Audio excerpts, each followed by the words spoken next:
안녕하세요. 전자기기 손경인 선생입니다. 여러분들 오늘 이제 2024년 지방직 대비 동행 모의고사 오늘 이제 시작할 거고요. 앞으로 이제 8주 동안 여러분들 진행할 거고요. Swagger down the street with your red lips and funky beat. You better hold your head up to the sky. I'm gonna roll with you till the day I die.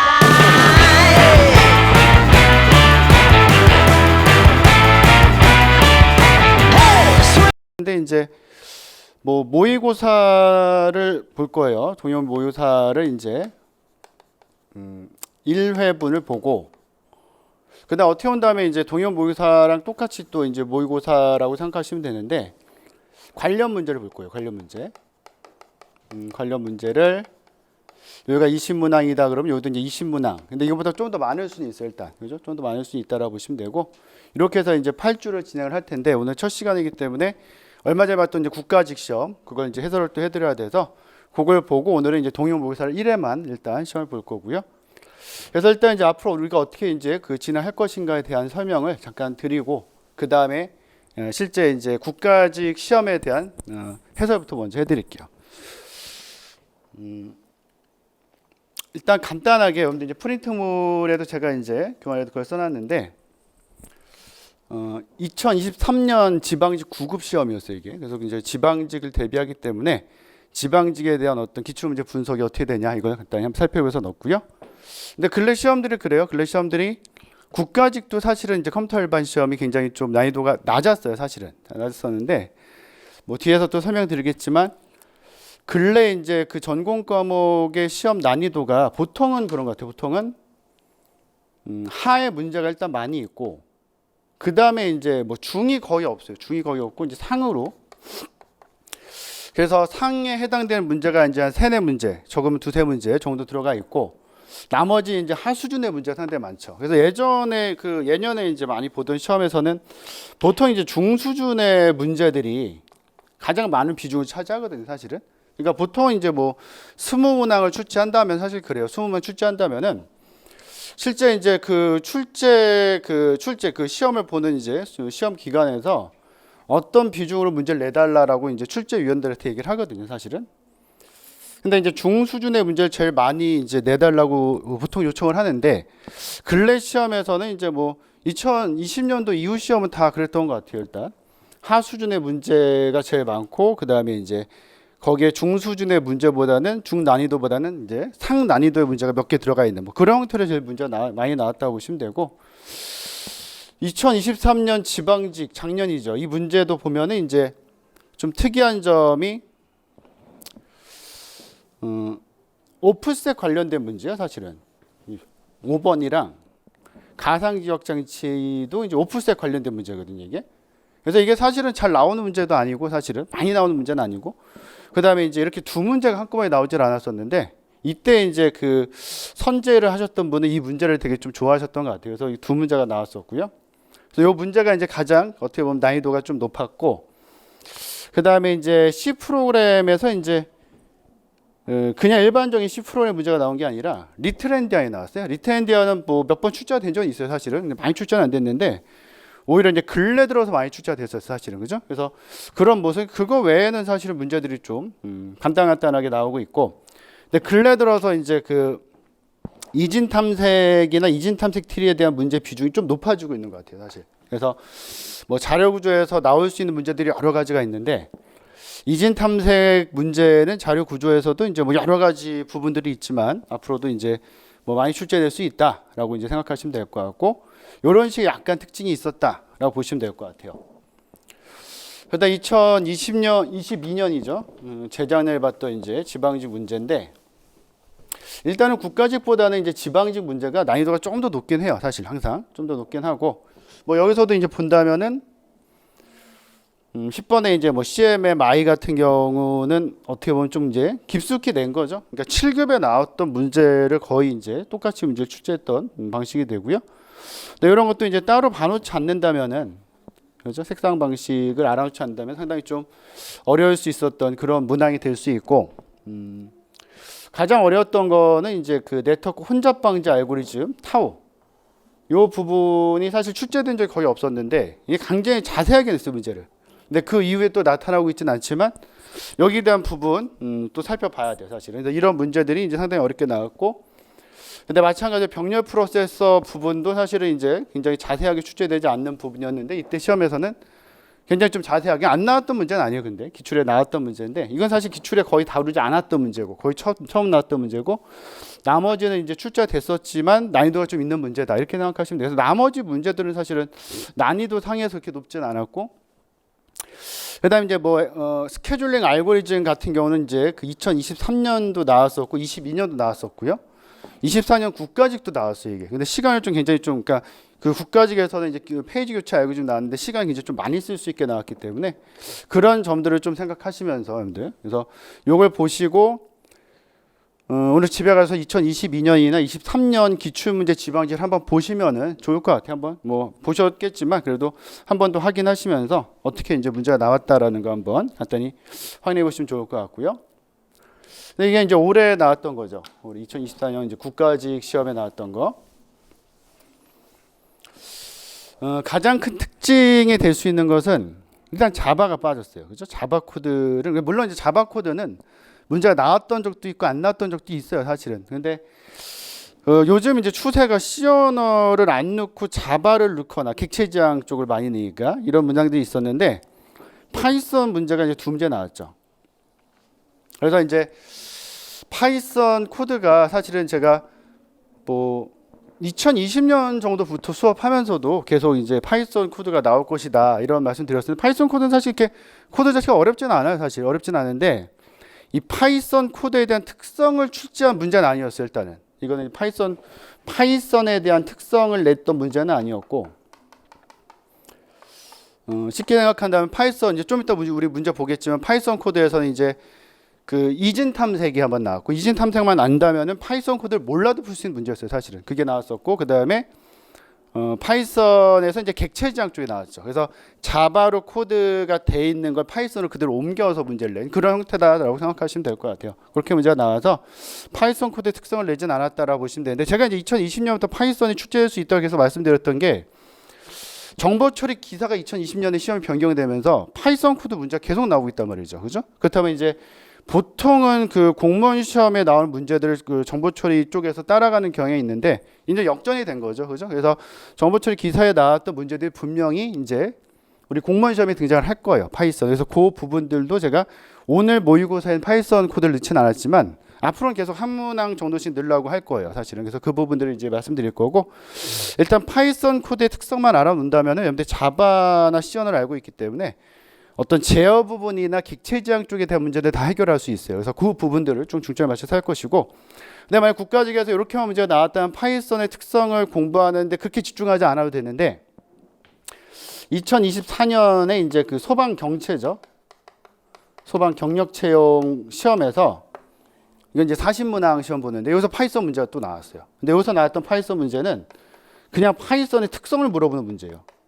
파이썬의 어떤 그 파이썬이 많이 갖고 있는 특성, 그걸 알고 있지 않으면 풀 수 없는 문제. 대부분의 이제 그 기사 문제들이 이런 문제예요, 사실은. 그래서 그 문제에서 좀 따다가 문제 출제했기 때문에 앞으로의 시험에서 파이썬 코드가 반드시 나온다는 보장은 없어요. 왜냐하면 우리가 항상 스무 문항이 나왔을 때 컴퓨터 일반에서 C 언어나 자바가 항상 나왔던 건 아니거든요. 거의 코드가 나오긴 하더라도 자바가 아예 안 나왔던 적도 있고 C 언어가 안 나왔던 적도 있어요, 물론. 그래서 파이썬도 나올 때도 있고 안 나올 때도 있지만 앞으로 나올 수 있는 이제 어떤 비중은 좀 높아질 것이다, 여러분들. 그렇게 생각하셔야 되고 우리가 이제 공부해야 되는 언어가 조금 더 생긴 거죠. C 언어, 자바, 그다음에 뭐 C++ 같은 경우도 출제된 적이 있죠, 지방직에서. 굉장히 어렵게 출제된 적이 있는데 C++는 사실은 앞으로의 문제에서 출제될 가능성은 높지 않다라고 제가 생각을 하고 있고 C나 이제 자바나 파이썬 코드 쪽을 좀 더 이제 많이 이제 살펴보셔야 된다라고 보시면 되고 그다음에 또 하나 문제가 이제 C 언어.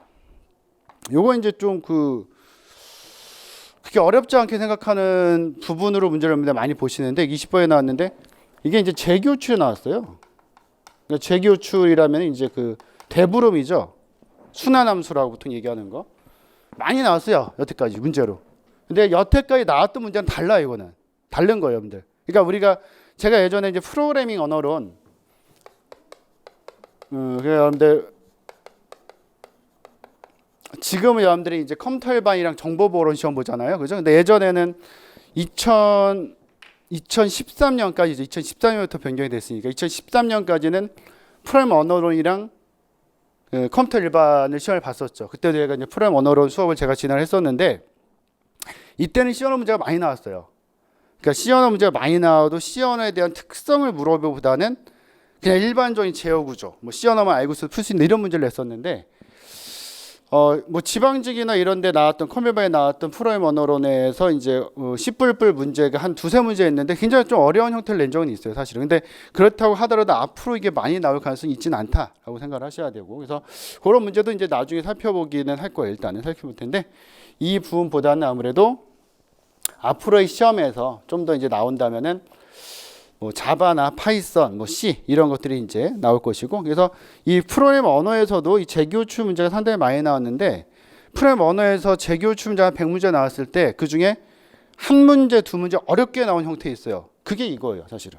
그러니까 이게 쉬운 문제가 아니에요, 사실은. 근데 여러분들이 보통 그냥 이렇게 뭐 저도 질문을 이 시험 보고 많이 받았는데 쉽다라고 설명하고 그냥 이건 쉬운 문제고 이렇게 하면, 그러니까 그 코드를 알고 있다면 되게 쉽게 풀 수 있죠. 근데 쉬운 문제는 아니에요, 절대. 그 구조 자체가 많이 다르기 때문에 그 안에 내부에서 어떻게 돌아가는지를 정확히 알고 있다 않다면 굉장히 어려운 문제예요, 사실. 그죠? 근데 이제 그 가르치는 사람들이 이제 이거 쉽다라고 그냥 넘겨버리려고 하고 그 내부 구조를 전혀 잘 생각하지 못하는 상황에서 하기 때문에 그런 것이고, 그것까지 알아놔야 돼요, 사실은. 그래서 이런 형태가 좀 어렵게 나왔고, 사실 나머지 문제들은 사실 이제 난이도가 그렇게 높진 않았죠, 그죠? 근데 이제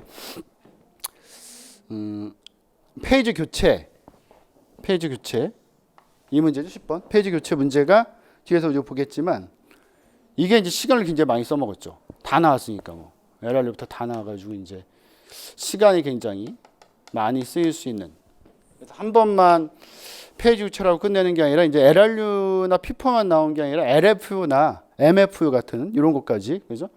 출제가 됐던 형태이기 때문에 어떻게 보면 1분에 풀어야 될 문제를 4번 풀어야 돼서 거의 이제 4배 이상 걸리는 그런 문제였다고 보시면 돼요. 그 외에는 사실은 이제 문제 난이도가 좀 낮았다 이렇게 생각하시면 될 것 같고, 요건 이제 제가 OT 끝나고 나서 바로 또 한번 또 풀어 드릴 거기 때문에 요 정도로 보고요.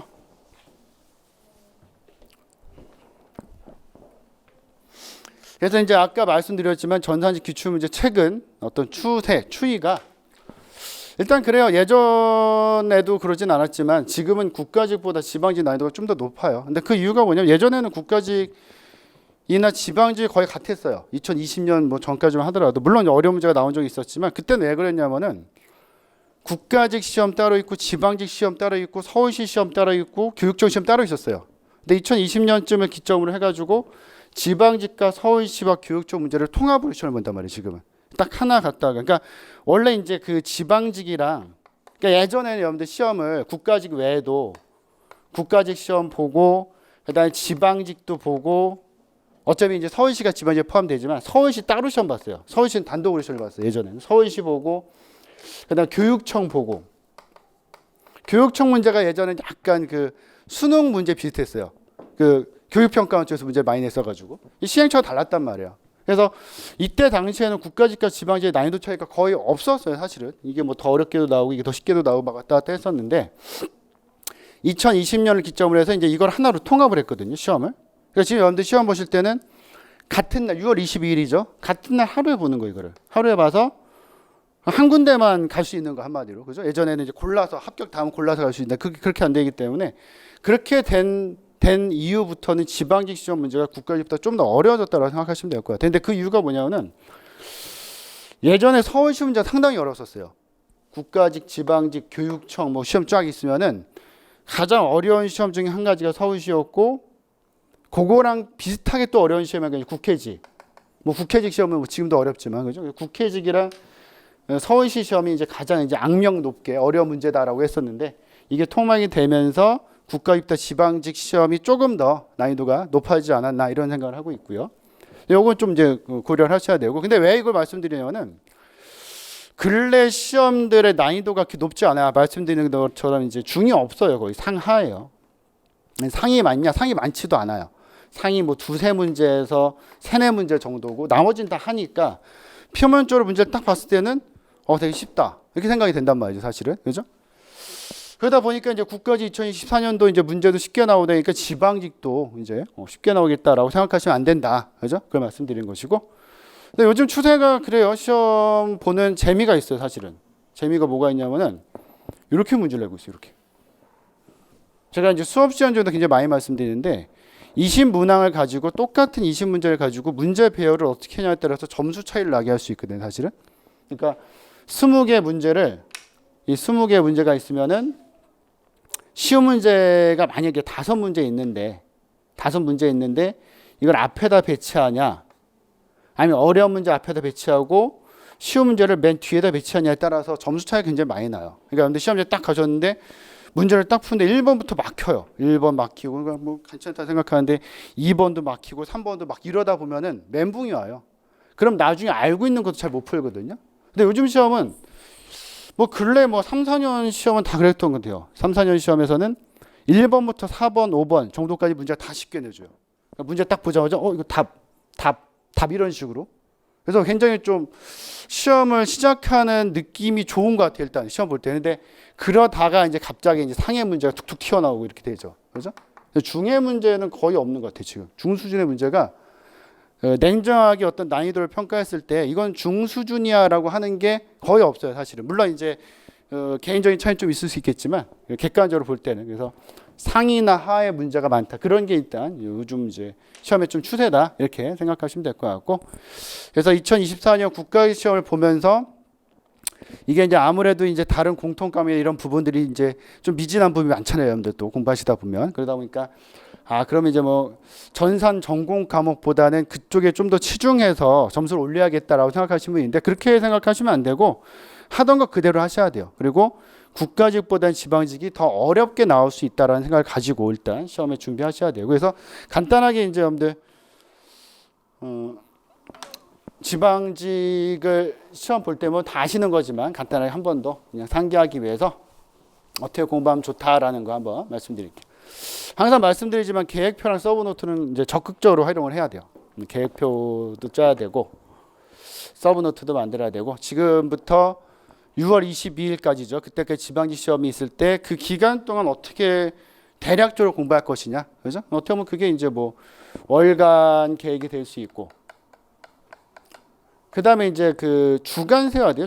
주간을 세워서 이 주간에다가 일간 계획을 자세히 계획을 세우셔야 돼요. 반드시, 그죠? 어디서부터 어디까지 학습을 하겠다, 어떤 과목을 하겠다, 이걸 정확히 세워 놓으셔야지만 어떤 이제 뭐 슬럼프 없이 또 공부를 잘할 수 있으니까 하셔야 되고, 국가직 시험을 보실 분들이 대다수기 때문에 이걸 뭐 확실히 아실 텐데 서브노트가 있어야 돼요, 사실은. 그러니까 여러분들이 공부를 쭉 하시면은 지금도 마찬가지 쭉 하시면은 이때가 시험일이에요, 디데이예요. 이때 시험일이면은 가장 중요할 때가 언제냐면은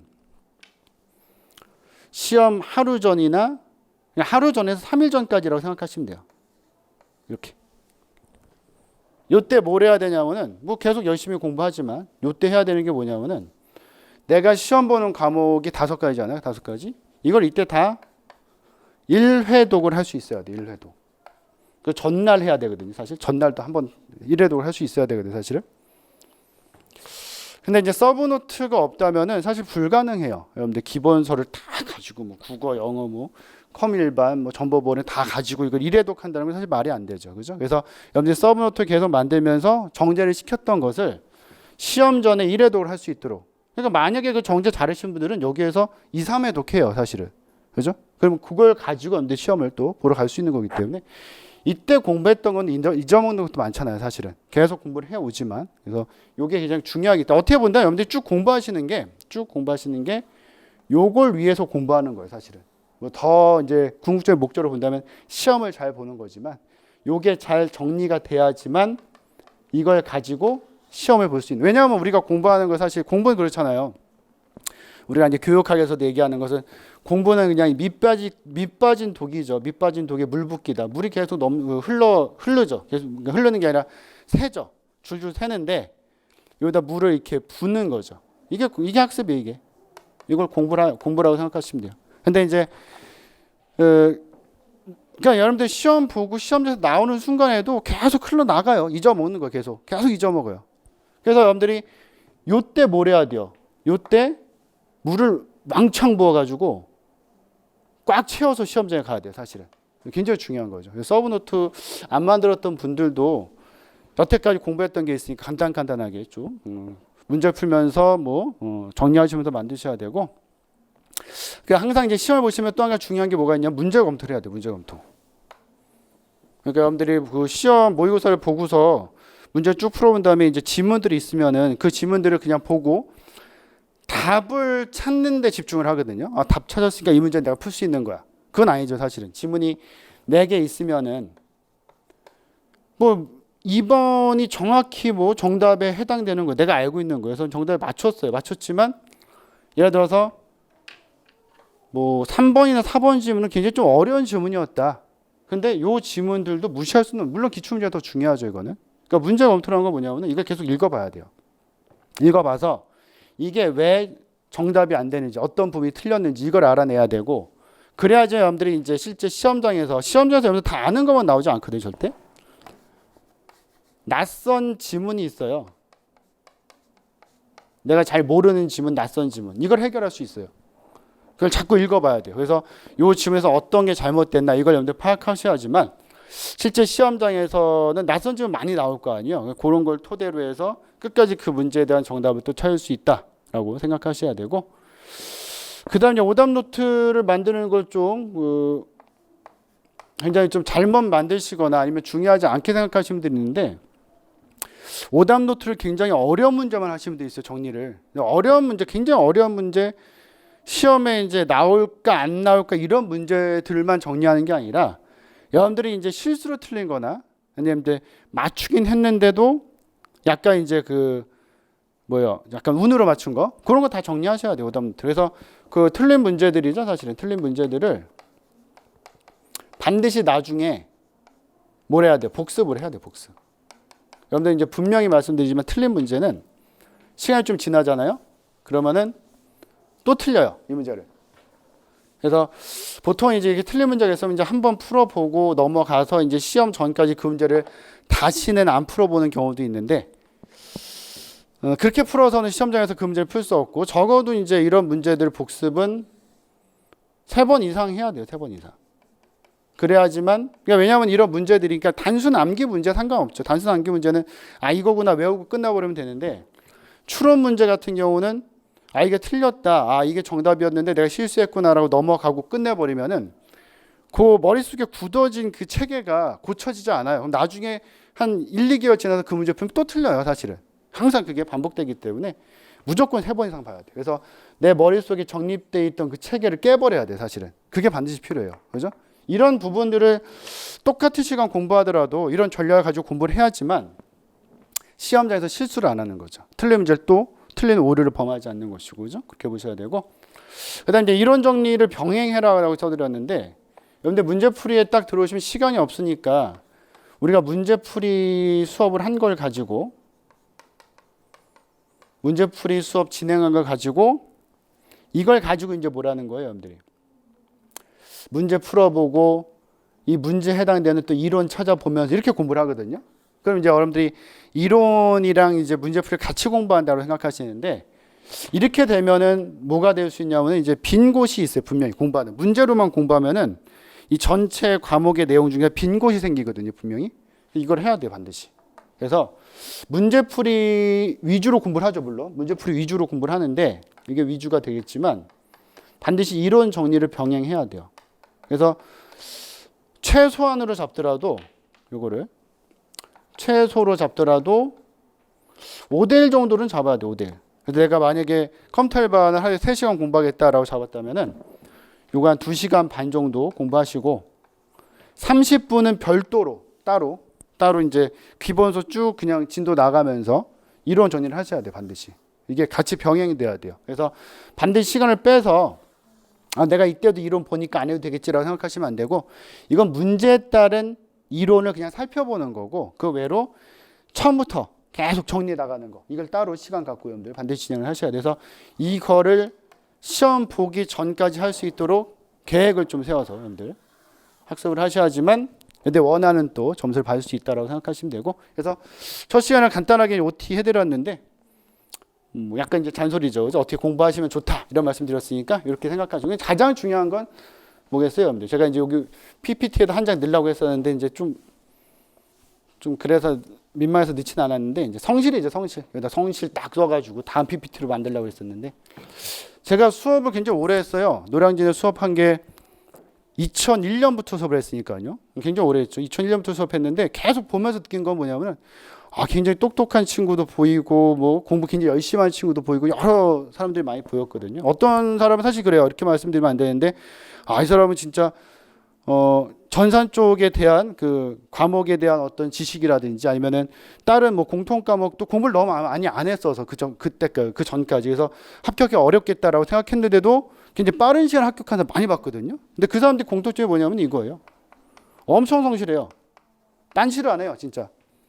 그 몇 개월 동안 공부만 해요, 그냥. 근데 이제 저는 이제 오래 있었으니까 노량진에 장수하시는 분도 있어요. 5년, 6년. 잘해요, 공부. 근데 집중을 안 해요.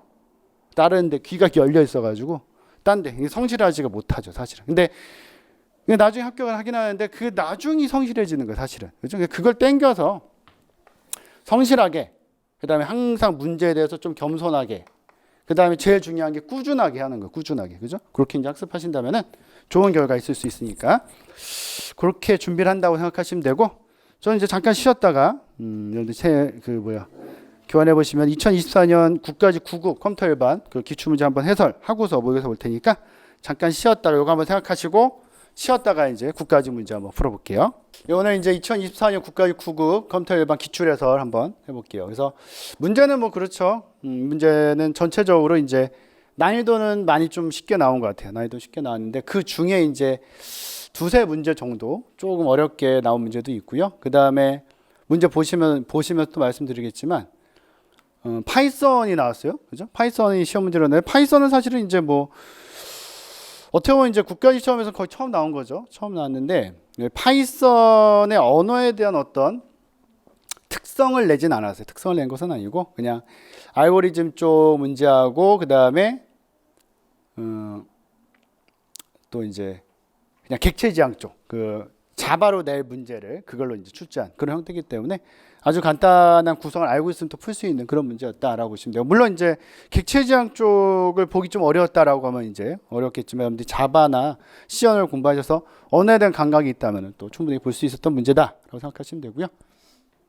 일단은 이제 1번부터 볼게요. 컴퓨터에 사용하는 이제 정보량의 단위. 굉장히 간단한 문제죠. 그래서 요즘 시험 보는 그 컴퓨터 일반이나 정보보론, 전산직 그 전공 과목들의 추세가 1번부터 한 4번, 5번 정도까지는 1, 2, 3, 4, 1, 2, 3, 4, 5번까지는 굉장히 쉬운 문제를 배치를 많이 해요. 이번 시험도 그랬어요. 그래서 예전에는 일부러 어려운 문제를 막 앞쪽에다 배치해가지고 뭐 문제 보자마자 멘붕 오게 만들어서 막 어렵지도 않은 문제 막 실수하게 만들었었는데 요즘 그렇지 않죠. 그러니까 공무원 시험 그게 있어요. 다른 시험이 좀 다른 게 여러분도 아시겠지만 5과목을 한꺼번에 쭉 보잖아요.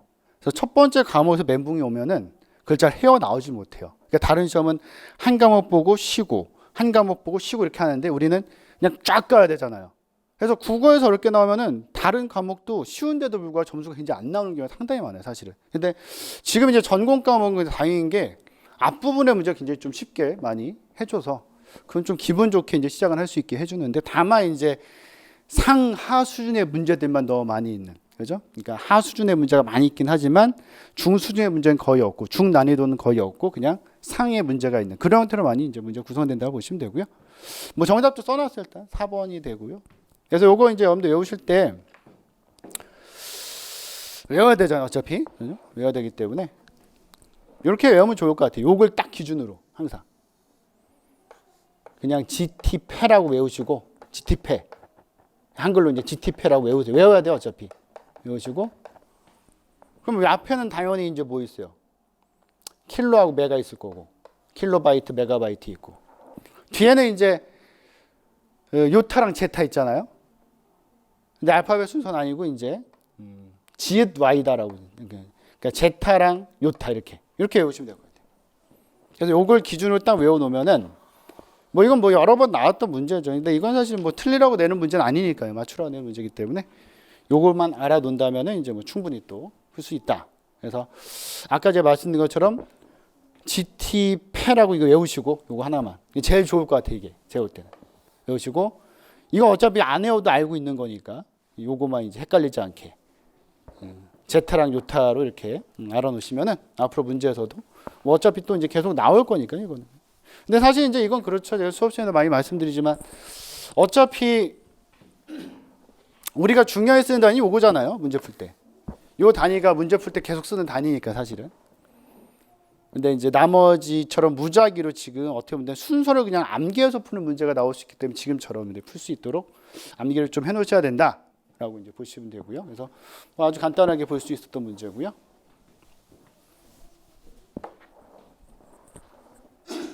2번도 뭐 간단하죠.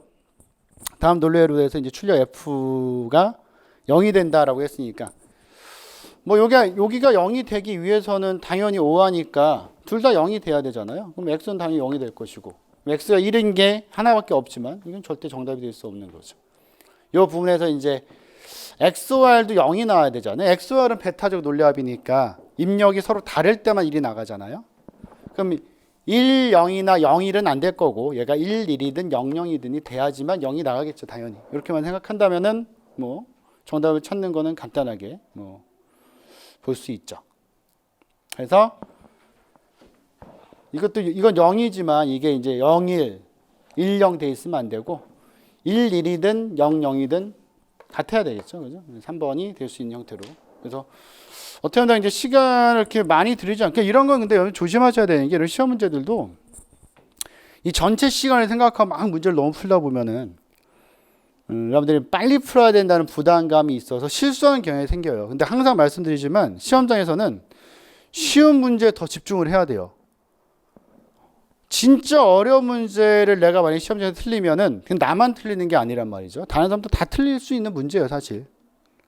별로 손해가 안 되는데 이 문제 많이 틀리면은 다른 사람과의 격차가 10점이 나요. 나는 마이너스 5점, 다른 사람 플러스 5점 이렇게 된단 말이죠. 절대 틀리면 안 돼요. 그래서 빨리빨리라고 생각하지 마시고 좀 더 이제 정확히 푼다라고 생각하시고 문제를 푸셔야지만 이런 문제를 실수하지 않는다.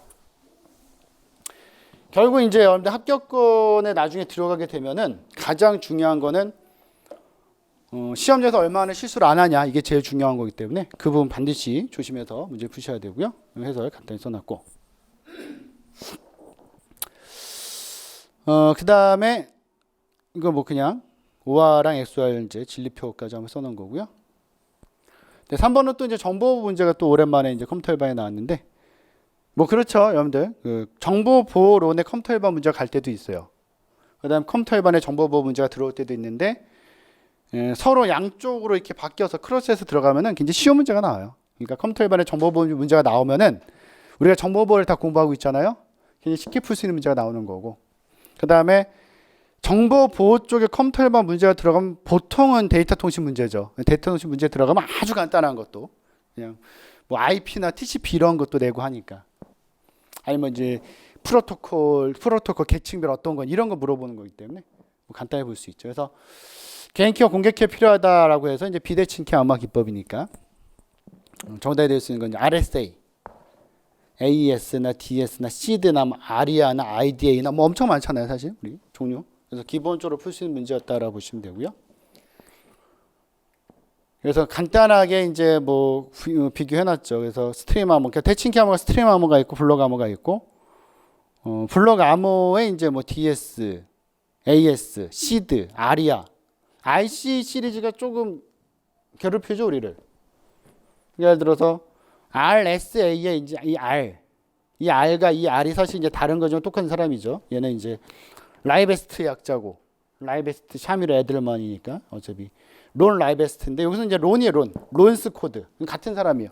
론 라이베스트니까. 그래서 라이베스트라는 사람이 이제 론 라이베스트라는 사람이 이제 RSA도 만들었고 같이 IC4도 만들어요. 그 다음에 IC5, IC6는 또 블록 암호로 들어가 엄청 많이 만들었죠. 그 정도는 우리 정보에서 또 암기해야 되는 거니까 그런 것도 보셔야 되고. 이산대수 문제 초점을 뒀냐, 소인수 분의 문제 초점을 뒀냐 이런 것도 한번 보셔야 되니까. 뭐 이거 말고도 이제 뭐 IDEA라든지 뭐 많이 있죠. 뭐 블러피시 뭐 크립톤 뭐 해가지고 엄청 종류 많으니까 간단히 보시면 돼요. 지금 이제 문제는 간단하게 나온 거니까 보시면 되고요. 뭐 3번까지도 뭐 문제 푸는 시간도 굉장히 오래 걸리지 않았을 것 같아요. 그래서 굉장히 기분 좋게 출발해. 이것도 마찬가지죠. OS의 모형의 네트워크 계층이에요. 3계층이죠. 3계층. 3계층이 뭐가 있어요? 3계층에 IP가 있고. IP가 이제 여러 가지로 모질한 부분이 많이 있기 때문에 IP를 도와주는 프로토콜들이 이제 ICMP, IGMP, 뭐 IP 있고 ARP, RARP 이런 것들이 다 이제 3계층 네트워크 계층의 프로토콜이 되고요. 슬립이라는 건 PPP 전에 쓰던 것이고, 그죠? 2계층이죠, 2계층. 데이터 링크 계층에서 쓰던 거. 근데 이제 슬립은 되게 간단하게 만들어진 거죠.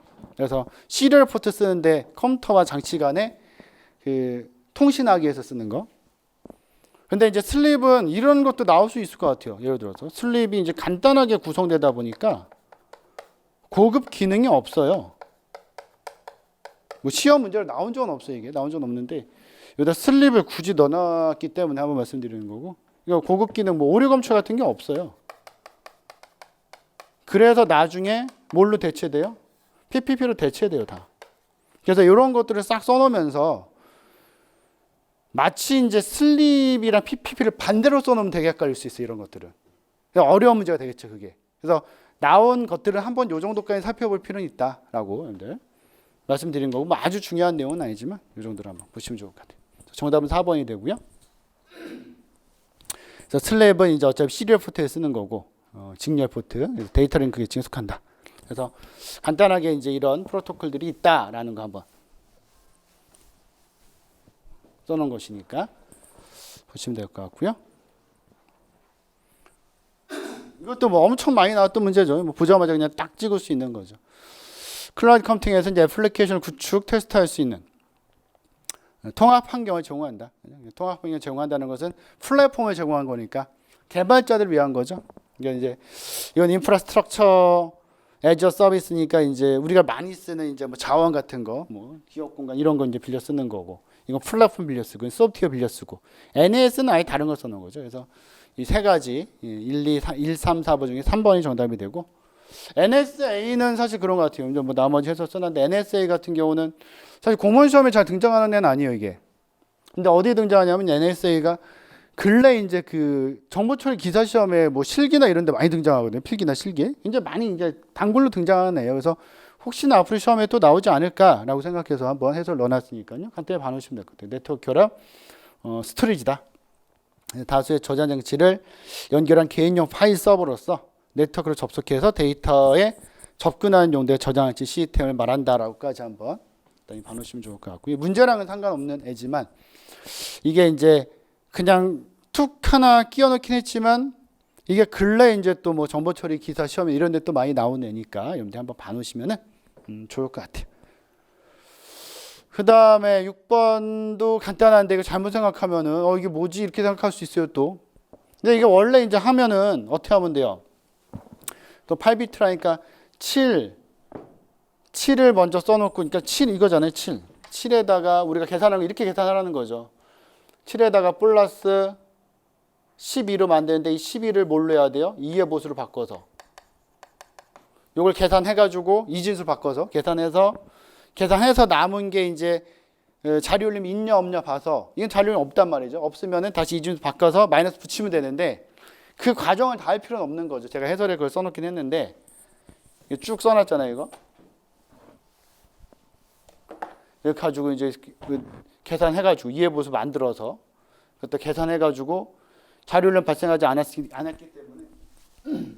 때문에 결합값 2의 보수를 바꾸고 마이너스 q 붙이면은 이게 나와서 이게 이제 마이너스 5가 된다. 근데 사실 이 과정이 필요 없죠. 실제 문제 풀 때는 이걸 할 필요가 없는 거죠. 왜냐하면 이 문제에서는 그냥 뭐만 하면 돼요. 7에서 12 빼면은 답이 뭐가 돼요? 마이너스 5가 될 것이고, 마이너스 5를 어떻게 나타냈냐 본 거예요 지금. 근데 나타낸 게 마이너스를 뭐로 나타낸 거예요? 이렇게 나타낼 수 없잖아요, 이걸 마이너스를. 여기다 이렇게 써놓은 것도 아니고, 그죠? 이건 아니란 말이에요. 될 수 없으니까. 그러면 이건 부호를 붙인 거구나 이렇게 봐야 되죠. 그럼 부호 붙였다면 어떻게 돼요? 양수야 또 똑같지만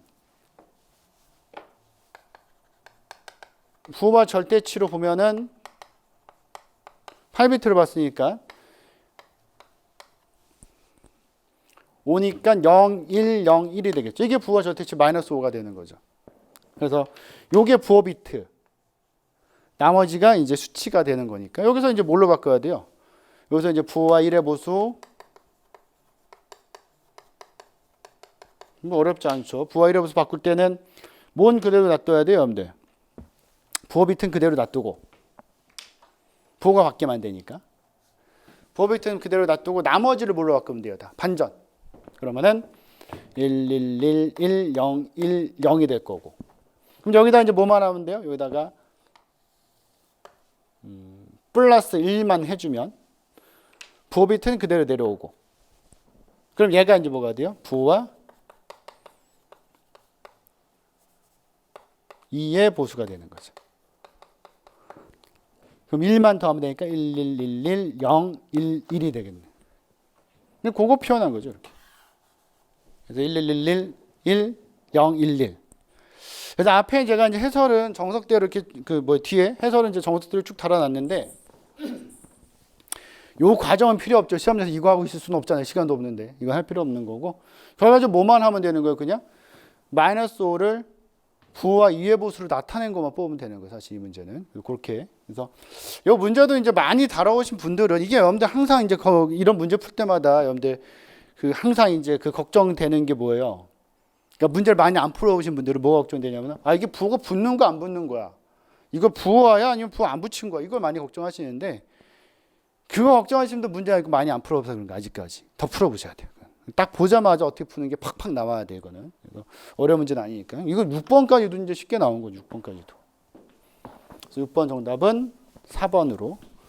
그래서 이런 문제들은 사실 이제 뭐 어려운 문제는 아니더라도 시험지에서 문제를 여러분들 잘 풀 수 있도록 연습을 계속 하셔야 돼, 이거는. 연습을 계속 꾸준히 하셔야 되는 부분입니다.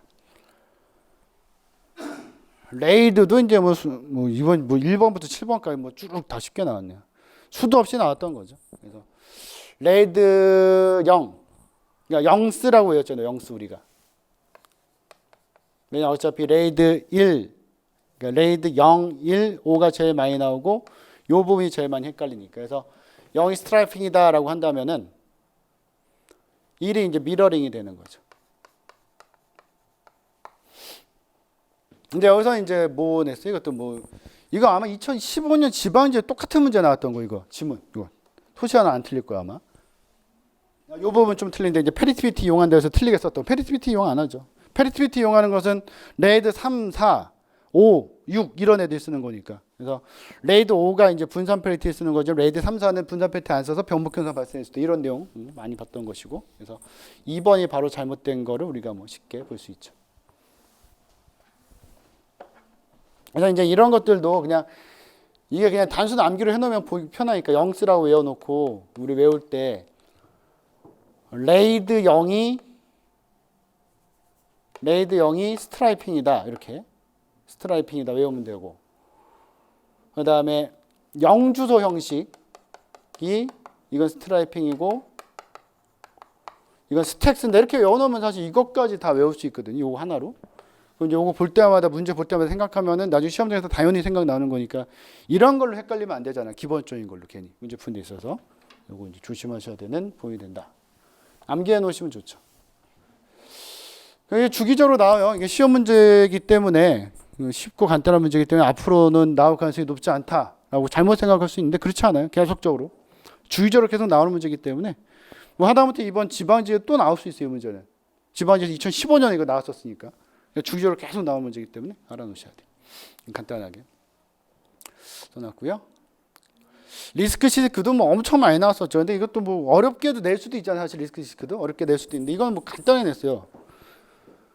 reduce instruction이고 간단한 명령어, compress instruction으로 되어 있는데 이거의 특징이죠. 옳지 않은 거 되어 있는데 명령어 길이가 고정적으로 되어 있어요. 파이프라인이 비효율적이다.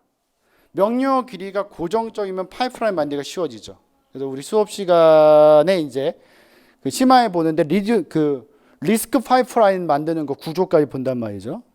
이게 심화로 이제 좀 더 어렵게. 근데 그건 제가 한 3, 4년부터 수업에 집어넣어서 하고 있어요. 그래서 해저드니 지금 이제 조금씩 나오고 있는데 제가 이제 수업 시간에 해드리는 거는 공무원 시험 문제는 아니고 좀 어려운 거죠. 그 정보 컴퓨터 시험에 나왔던 문제들 그거 갖다 몇 개 풀어드리는데 뭐 그거 보면 훨씬 더 쉽게 볼 수 있죠. 그러니까 시스크 파이프라인은 없어요. 명령의 길이가 다 다르기 때문에 파이프라인을 만들 수가 없죠. 그래서 리스크 파이프라인 같은 경우 명령의 길이가 동일하기 때문에 중복해서 해결할 수 있는 거잖아요. 중복해서. 그래서 영영업 파이프라인 비효율적이다라고 돼 있는데 이게 고정적이다라고 많이 나올 수 없죠. 이건 리스크. 얘는 명령 정도 많고 명령 길이도 막 가지각색이고 그러다 보니까 회로 구성도 복잡해지고 그거 그래서 뭐 간단하게 볼 수 있는 형태니까 리스크랑 시스크 비교하는 문제 중에서 비교적 굉장히 쉽게 나왔던 문제. 그럼 지금 1번부터 8번까지 사실 이제 우리가 공부를 하고 시험장 갔다 오면 아주 쉽게 풀 수 있는 문제들이요. 그냥 탁탁탁탁탁탁 그냥 답을 찍는 그런 형태예요, 사실. 그러다 보면 또 이제 너무 쉽게 나왔다라고 생각해서 실수할 수 있으니까 그런 부분은 더 조심해서 여러분들 준비하셔야 되고요.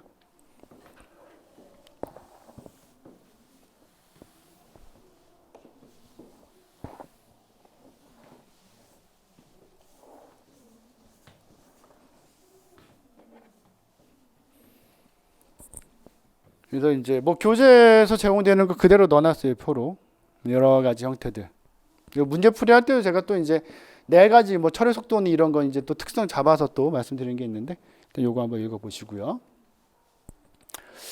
파이썬에 나왔어요. 근데 파이썬 코드가 중요해요. 파이썬을 딱 보면서 이제 파이썬을 전혀 이제 안 보신 분들은 좀 파이썬이 진짜 나왔네라고 분들 할 수도 있는데 이 파이썬을 알고 모르고 그렇게 중요한 문제는 아니었어요. 파이썬은 이게 C 언어 같은 애들은 이제 코드가 이렇게 똑바로 되어 상관없는데 드러싱, 그러니까 파이썬은 드러싱이 이제 중요한 애죠, 사실. 어떤 반복문이나 if 같은 드러싱 안 하면 아예 구성이 안 되니까 그런 부분 다르고 이제 보는 거는 특히 이제 9번 문제 같은 경우는 또 뒤에 이제 또 있어요, 파이썬 문제가 18번이 파이썬 문제인데 그거는 그래도 파이썬을 좀 알아야 돼, 약간. 그러니까 생성자 나오고 하는데, 그러니까 생성자 메소드, 초기화 메소드 나오는데 자바에서 말하는 생성자 메소드랑은 조금 쓰는 방법이 달라요. 그걸 알아야 풀 수 있는 문제지만 얘는 그런 것도 없어요. 그냥 이진 탐색을 아는지만 보는 문제. 이진 탐색. 그래서 이진 탐색을 이용해서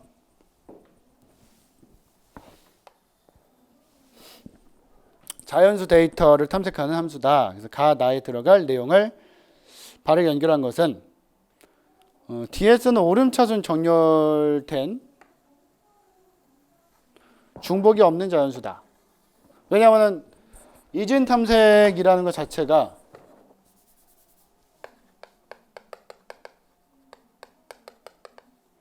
원래 뭐가 필요해요? 탐색을 쉽게 할 수 있도록 만들어주는 건데 선 작업이 필요하죠.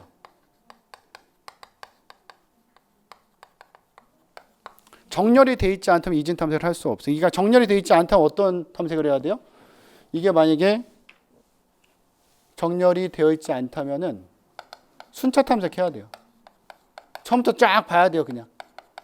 그러니까 예를 들어서 숫자가 0부터 10까지 들어있다, 차례대로. 그럼 거기서 어떤 숫자를 찾을 때 업다운을 할 수 있잖아, 업다운을. 그러니까 내가 만약에 지금 3을 찾는데 5보다 작어, 커. 그럼 작어, 그럼 밑으로 갈 수 있잖아요.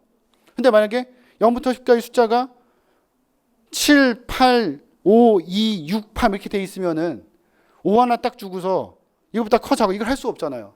그럴 때 숫자 탐색해야 돼. 처음부터 찾아야 돼. 차례대로. 그러니까 이진 탐색하기 위해서는 숫자가 정렬이 되어 있어야 돼, 일단. 그래서 그 기준이 결국은 제가 또 이제 모의고사에서 풀어야 될 텐데 이진 탐색 트리에서 오는 거예요, 사실 이게. 결과적으로는. 이진 탐색 트리에서 오는 거. 그걸 이제 기억하시면 되고. 그러니까 뭐 이런 식으로 돼 있다, 지금. 예를 들어 배열이.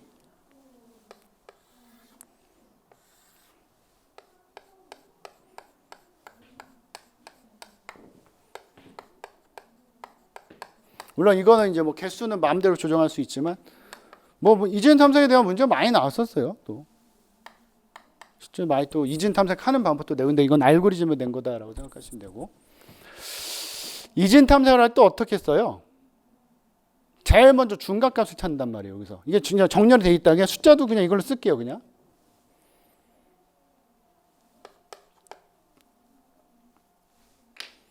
뭐 1부터 쓸게요.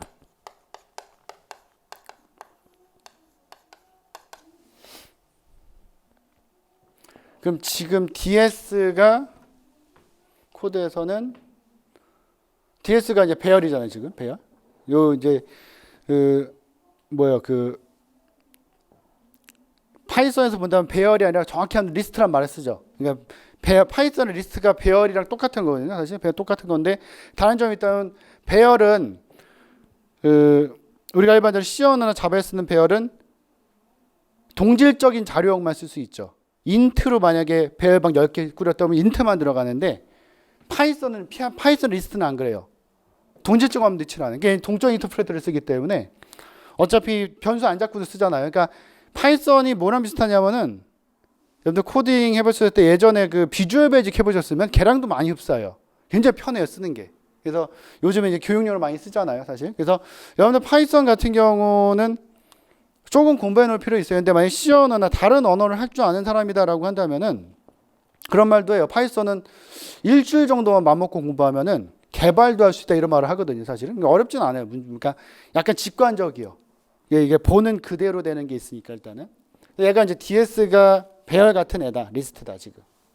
이렇게 이제 형성이 된 거예요. 이 상태에서 찾을 때 만약에 내가 지금 찾고 싶은 값이 예를 들어서 3이에요. 검색 값이 3이다. 그럼 제일 먼저 뭘 찾아가냐면은 중간을 딱 찾아가요. 중간을. 제일 먼저. 중간 어떻게 찾아가냐면은 첨자 2개 더해서 첨자 이게 이제 로우로 잡고 이걸 하이로 잡거든요. 첨자 2개 잡아서 이 2개 더해요. 로우랑 하이 더해서 2로 나누는 거 이렇게. 그럼 이게 지금 0이고 이게 10이니까 나누면 5 될 거 아니에요. 그럼 여기 먼저 딱 찾아가요. 딱 찾아간 다음에 이제 뭐 하는 거예요? 찾아간 다음에 검색값이 얘보다 크냐 작으냐 물어보는 거죠. 봤더니 작아요. 그럼 뭐 하면 돼요? 넌 필요 없어. 그냥 버리는 거 과감히. 이렇게 되는 거예요.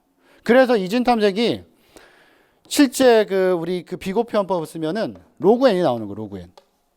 로그 n이 나오는 이유가 뭐냐면 이게 이진 탐색 트리에 기반을 두고 있단 말이에요. 그러니까 이진 탐색 트리에 기반을 두고 있다는 것은 이렇게 돼 있는 거예요. 지금 값이.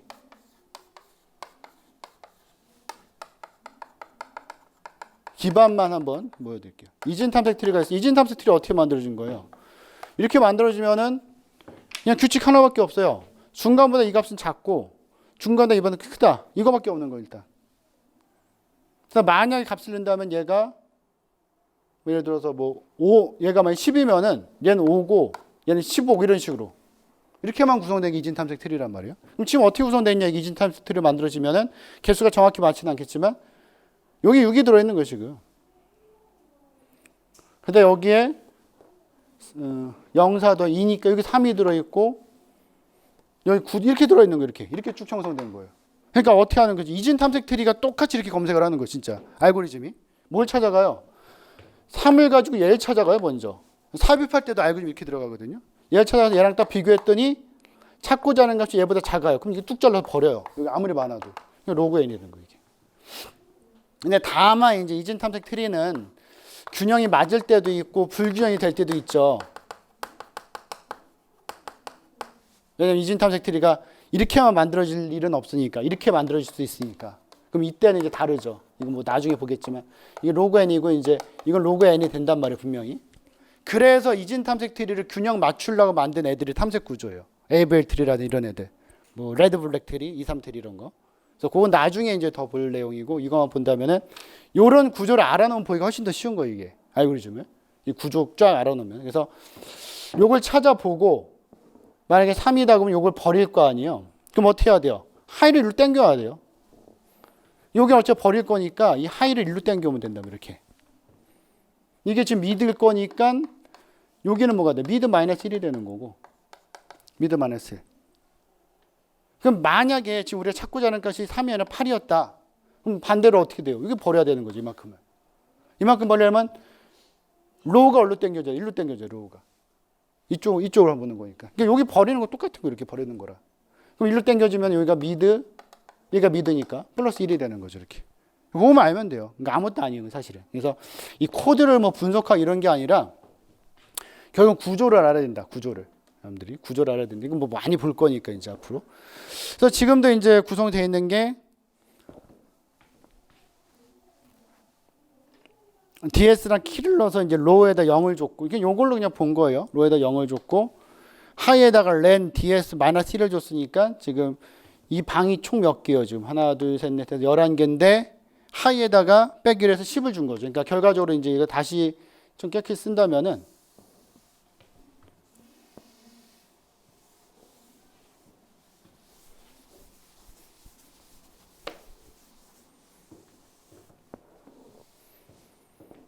파란색을 그냥 놔둘게요. 그럼 요게 이제 로우가 되고 이게 하이가 된다 이 뜻이 지금. 그냥 여기서 이제 뭐 했어요? 나눌 거 아니에요, 더해서 또.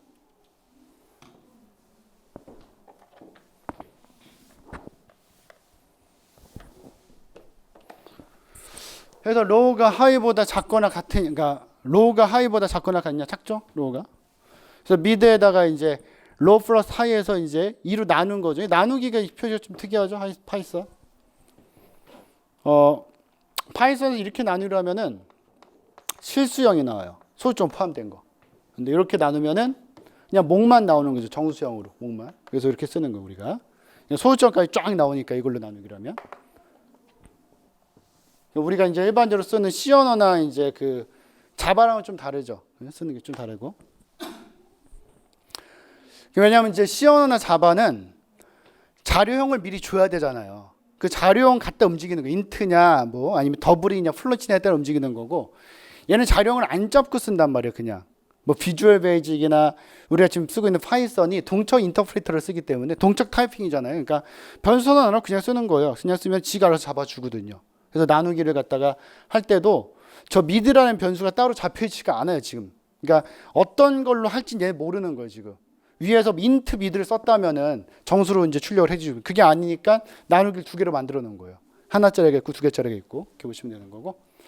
그럼 로우랑 하이를 나눴어요. 지금 미드는 뭐가 돼요? 그럼 제일 처음에 미드는 로우랑 하이 0이랑 요거 더하는 거 아니죠? 값이고, 이건 값이고, 이제 그 배열 번호 0이랑 11을 더해서 0이랑 10을 더해서 2로 나누니까 0, 10 5가 되겠죠. 그럼 미드가 이제 뭐가 되는 거예요? 미드가 여기가 되는 거죠. 딱 반을 나눈 거예요. 일단 정렬이 돼 있으니까 우리가 찾고자 하는 값이 검색 값이 이쪽에 있냐 이쪽에 있냐 이걸 알고 싶은 거죠. 지금 제일 먼저 이걸 찾는 거예요. 그래서 이건 뭐 그 자료구조 7급 문제에서도 엄청 많이 나오는 게 어떤 값 찾는 게 몇 번째로 찾냐 이런 거 많이 물어봐요. 사실은 그런 부분이고. 그래서 이제 만약 키랑 지금 만약 찾고자 하는 값이 6이었다. 그럼 바로 찾는 거잖아요. 그럼 리턴에서 미드 그냥 주면 되는 거고. 찾고자 근데 SF죠 이게. 찾고자 하는 값이 DS 미드보다 작다. 그러니까 한마디로 내가 지금 찾고자 하는 값이 뭐 아까 예를 든 것처럼 키 값이 3이었다. 이쪽에 있는 거다. 이쪽에 있다. 그럼 여길 버려야 되잖아요. 그럼 뭘 해야 돼요? 하이가 일로 와야 돼요. 요거만 먼저 쓴 다음에 여기를 버리고 요거만 가지고 검색을 할 거니까 일단 우리가 찾을 게 여기 있으니까. 그럼 여기 이제 써지는 게 가에 써지는 게 뭐예요?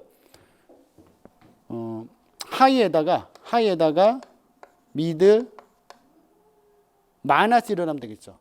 그럼 하이가 4가 될 거니까 그렇게 푸는 거예요. 그냥. 근데 만약 반대라면은 큰 거니까 이쪽으로 가야 되잖아요.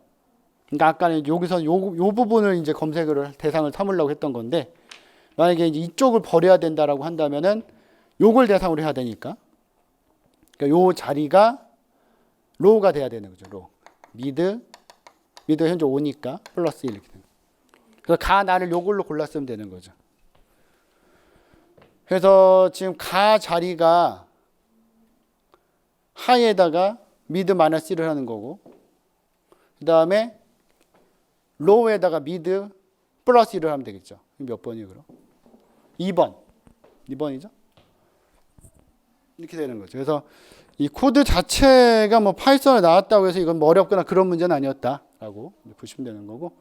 다만 이제 근래 들어서 제가 앞으로도 계속 말씀드리겠지만 이진 탐색에 대한 문제가 많이 나와요. 이진 탐색에 대한 부분들, 이진 탐색 트리나 이진 탐색에 대한 부분들. 그래서 여기서 국가직에서 이진 탐색이 나왔다면은 요즘 이진 탐색 트리가 많이 나오니까 혹시나 또 지방지에서 이진 탐색 트리가 나오지 않을까 이런 생각도 들어요. 그래서 그거 한번 보내주시면 좋을 것 같고요. 그래서 이제 그 내용을 이제 간단히 이제 해설로 써놓은 거니까 한번 읽어보시면 되고요. 그래서 이진 탐색은 일단 정렬돼 있어야 돼요.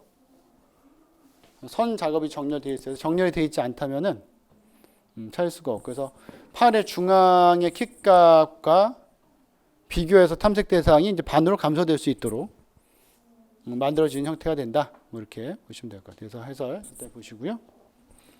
정답은 2번 보시면 되고. 근데 10번 문제가 이게 이제 뭐 이렇게 어려운 문제는 아닌데 이게 시간을 많이 써먹어요. 이거 딱 문제 보시자마자 이렇게 나왔단 말이죠, 지금. 물론 이제 시간이 없다면 찍어야 돼요, 진짜. 이 문제 내가 지금 다른 문제 다 풀고 10번 문제를 내가 이렇게 해놨어요. 아, 이건 내가 풀 수 있는데 시간이 오래 걸리니까 20번까지 문제 다 보고 내가 만약에 지금 컴일반 20분 동안 풀어야지라고 했는데 10번에 이 문제를 만났어요. 10번에 이 문제를 풀고 있으면은 다른 문제들 때문에 시간을 많이 써먹을 수 있거든요. 그러니까 20분 동안 푸는데 이 문제를 딱 만났다 그러면 일단 삼각형 해놓고 풀 수 있지만 지금 풀면 시간 너무 많이 든다 해놓고 다른 문제를 막 풀어야죠. 그래서 다른 문제 20번까지를 16분에 풀었어요. 그 다음에 이 문제 풀면 돼요. 그럼 아무 문제 없어요. 근데 이 문제 보자마자 여기 10번을 막 풀고 있잖아요. 절대 못 풀 시간 안에. 그래서 여러분들 시험 보실 때 항상 제가 계속 말씀드리지만 요 표시랑 요 표시를 해야 돼요. 어쩔 수 없어요. 그래 시간 안에 풀 수 있어요. 이건 뭐예요? 이건 내가 풀 수 있지만 시간이 오래 걸리는 문제. 이거 표시해야 되고. 이건 내가 모르는 문제예요. 모르는 문제 분명히 있을 거 아니야. 한두 문제. 분명히 있단 말이에요. 뭐 킬러 문제라든지 아니면 뭐 만점 방지 문제 있을 거란 말이죠. 모르는 문제. 일단 여기다 시간 끌면 안 돼요, 여러분들. 그래서 이렇게 표시를 했단 말이죠. 지금처럼. 그럼 전체 문제를 내 20분에 풀어야지라고 했으면은 요 표시된 거 제외하고 16분에 15분에 풀어야 돼요. 일단. 그런 다음에 우선이 높은 게 뭐예요? 얘죠. 얘를 먼저 푸는 거야. 얘는 못 풀어도 돼요. 나중에 찍을 수도 있는 거니까. 뭐 잘 푸나 찍으나 틀릴 확률이 높은 애니까 사실은. 나만 그런 게 아니라 다른 사람 다 그런 거니까. 시험 전에 그런 생각하실 필요가 없어요. 여러분들. 나 모르는 문제 나왔어. 어떡하지? 생각하실 필요 없어요. 여러분들 공부할 만큼 하고 갔기 때문에 내가 어렵고 못 푸는 어려운 문제 하나 있잖아요. 다른 사람 다 어려운 거예요. 그건. 나도 찍고 쟤도 찍고 얘도 찍고 다 찍는 거. 근데 이제 시험장에 가면 어떤 게 문제가 되냐면은 모르는 문제 만나가지고 난 못 풀고 있는데 다른 사람 막 풀고 있는 것 같아요. 이게. 다른 문제 풀고 있는 건데 절대 그런 생각 하실 필요 없어요. 제가 항상 말씀드리는 게 일희일비하지 말아라. 일희일비하지 말아라. 그냥 하나 보고서 너무 좋아하지도 말고 너무 뭐 어렵다고 생각할 필요도 없는 딱 똑같은 거니까. 제가 더 어려운 거는 이제 쉬운 문제 보고서 너무 좋아하다가 이제 실수하는 경우 생기니까 그런 걸 좀 조심하셔야 돼요. 이렇게 놓고 항상 문제 푸는 거. 지금 이제 모의고사 여러분들 이제 연습 이제 앞으로도 계속 하고 하실 텐데 이런 거 표시해 놓고 꼭 같이 이제 보시는 게 좋아요. 그래서 이 문제는 분명히 그렇게 풀어야 될 문제였다라고 보시면 되고 가장 적은 페이지 교체 방법이다라고 돼 있죠. 그래서 결과적으로 이제 뭘 해야 돼요, 이게. 어차피 앞까지는 요까지는 다 똑같으니까 사실은. 요까지는 넣어놓고 요 뒤부터 이제 어떻게 교체되는지 봐야 되잖아요, 차례대로. 근데 어쩔 수 없이 이걸 또 다 해봐야 되니까.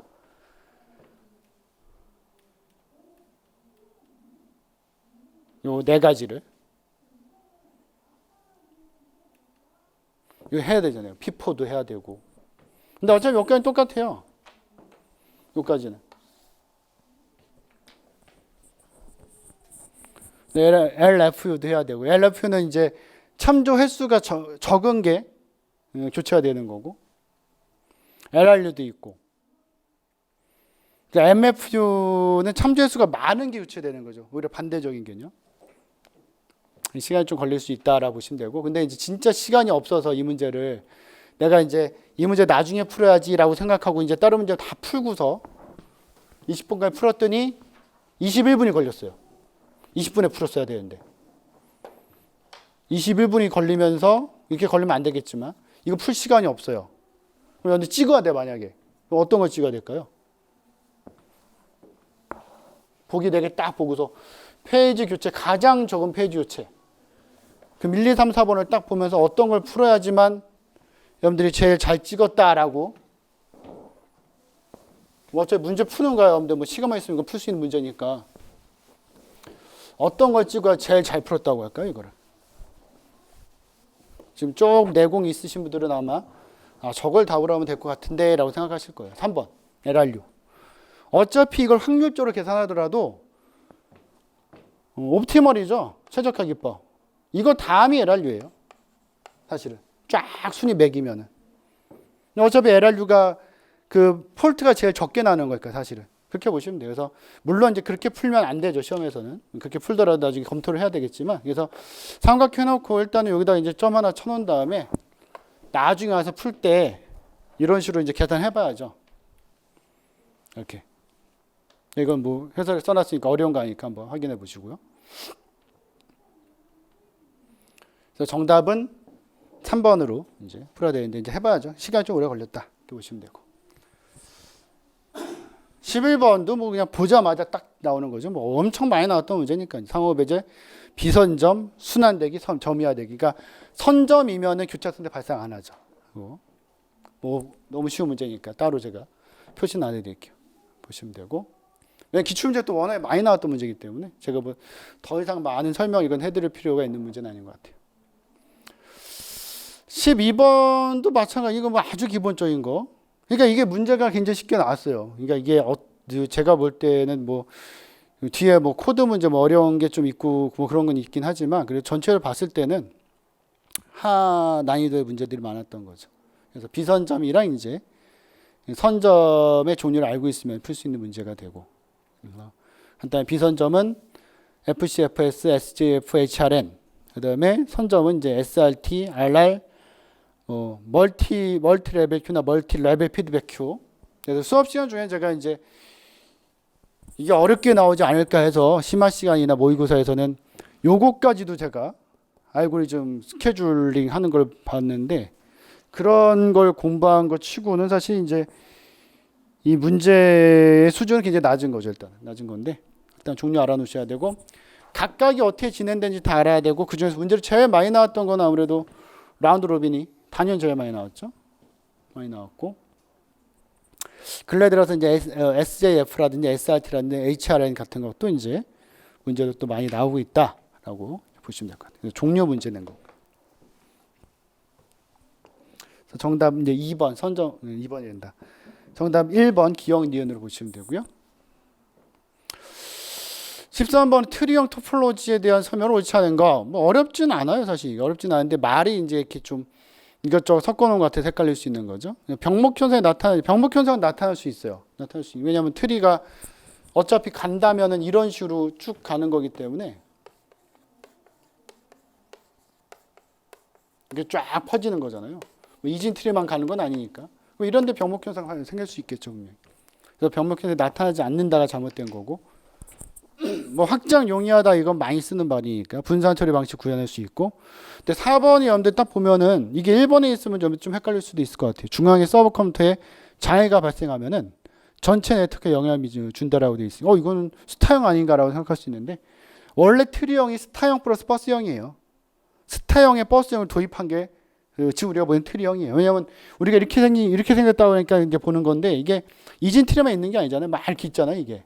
이렇게 아주 여기에 또 붙는 거잖아요, 이게. 근데 이거 쭉 동그랗게 하면 결국 이게 성형이거든요. 그래서 성형에다가 버스형 합친 거예요, 사실 버스형. 결과적으로 이제 이렇게 나올 수 있는 형태니까 그 말로 이해하시면 될 것 같아요. 그래서 13번 정답은 2번으로 보시면 되고요. 해설을 뭐 간단히 써놨고요. 14번도 뭐 이거 서브넷 계산하고 이런 것부터 해가지고 여러 가지 봤었는데 이제 뭐 그냥 주소. 1, 2번은 A 클래스, 3번은 B 클래스, 4번은 C 클래스죠. 범위만 알고 있으면 되는 거. 0부터 127, 128부터 191. 근데 우리가 이제 보통 요걸 외우잖아요. C 클래스. C 클래스 문제 제일 많이 나오니까. 근데 제가 수업 시간 중에도 C 클래스는 반드시 알아야 되지만 B 클래스도 알고 있어야지만 문제 풀기가 편하다. 이런 말씀을 좀 드리죠. 그래서 정답은 3번. 15번도 이제 모듈 결합도 문제치고는 이제 많이 출제가 됐던 간단한 문제죠. 그래서 한 모듈이 다른 모듈의 내부 기능 및 자료를 직접 첨부하거나 사용하는 경우로 한 모듈에서 다른 모듈의 내부로 제어가 이동하는 경우도 해당이 된다라고 해가지고 결합도면 이제 어떻게 돼요?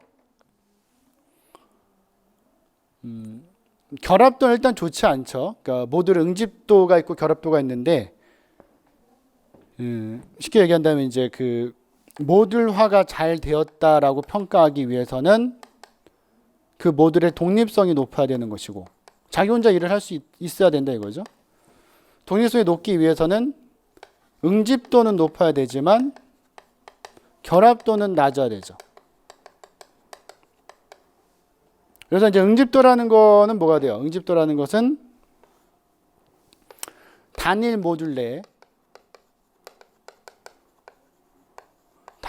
내에 명령어들이죠. 요소들의 활동 정도.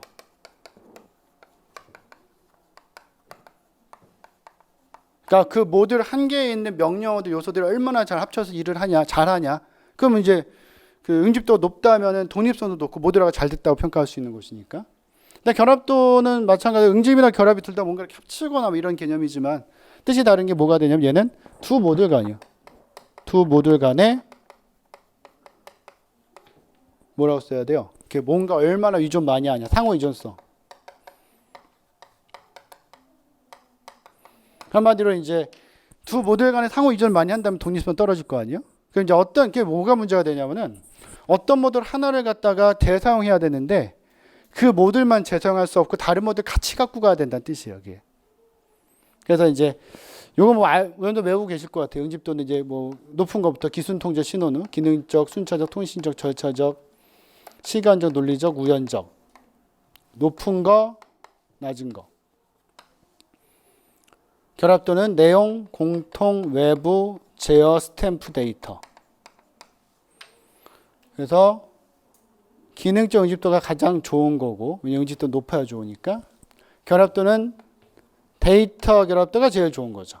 근데 지금은 제일 안 좋은 게 나온 거죠.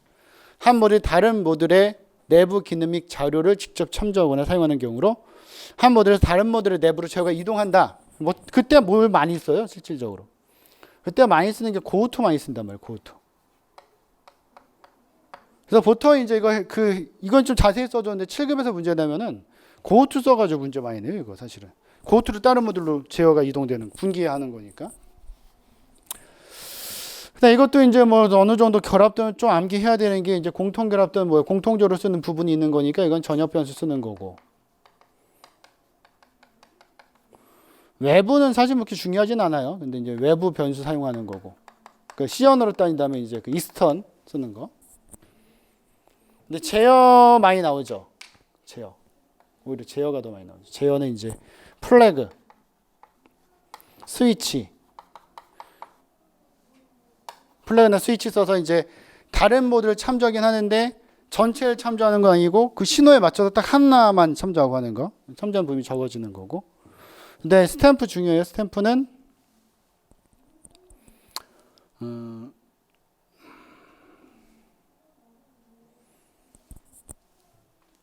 그냥 변수를 매개면서 주고받는 게 아니라 배열이나 이제 구조체 주고받는 거죠. 배열이나 구조체를 레코드를 매개면서 주고받는 거. 얘는 이제 그냥 매개 변수 쓰는 거고. 요거까지는 좀 보셔야 되죠. 뭐 응집도까지는 지금 정리를 안 하겠지만 이제 결합도 나왔으니까 결합도까지는 이렇게 좀 정리를 해볼 거고요. 응집도도 이제 좀 알아놓으셔야 돼요. 그래서 정답은 이제 2번 되죠. 그다지 어려운 문제는 아니었고요. 내용 그래프도 한번 써놨고요. 이것도 뭐 그냥 넣으면 되는 거죠. 사실 이게 뭐 어려운 게 아니죠. 스택에다가 이제 어떻게 연산한다도 다 써놨고. 그래서 이제 스택 만들어서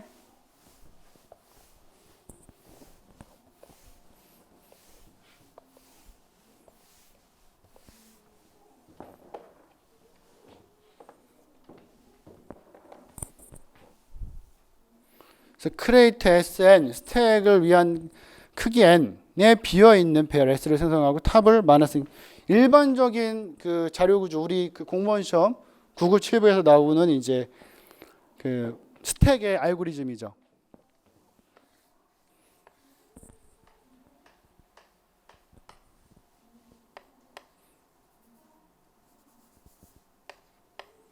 이렇게 쭉 돼 있죠.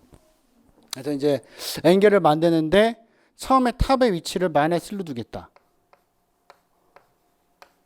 그래서 이제 뭐 딴 거 없잖아요, 이게. 항상.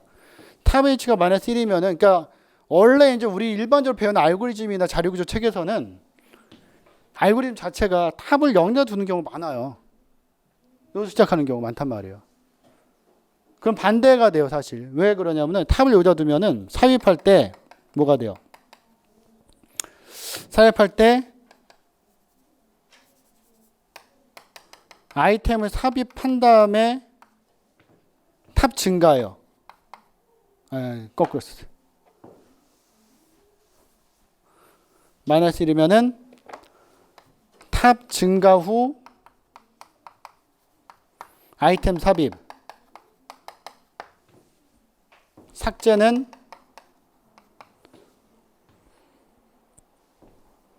아이템 삭제 후에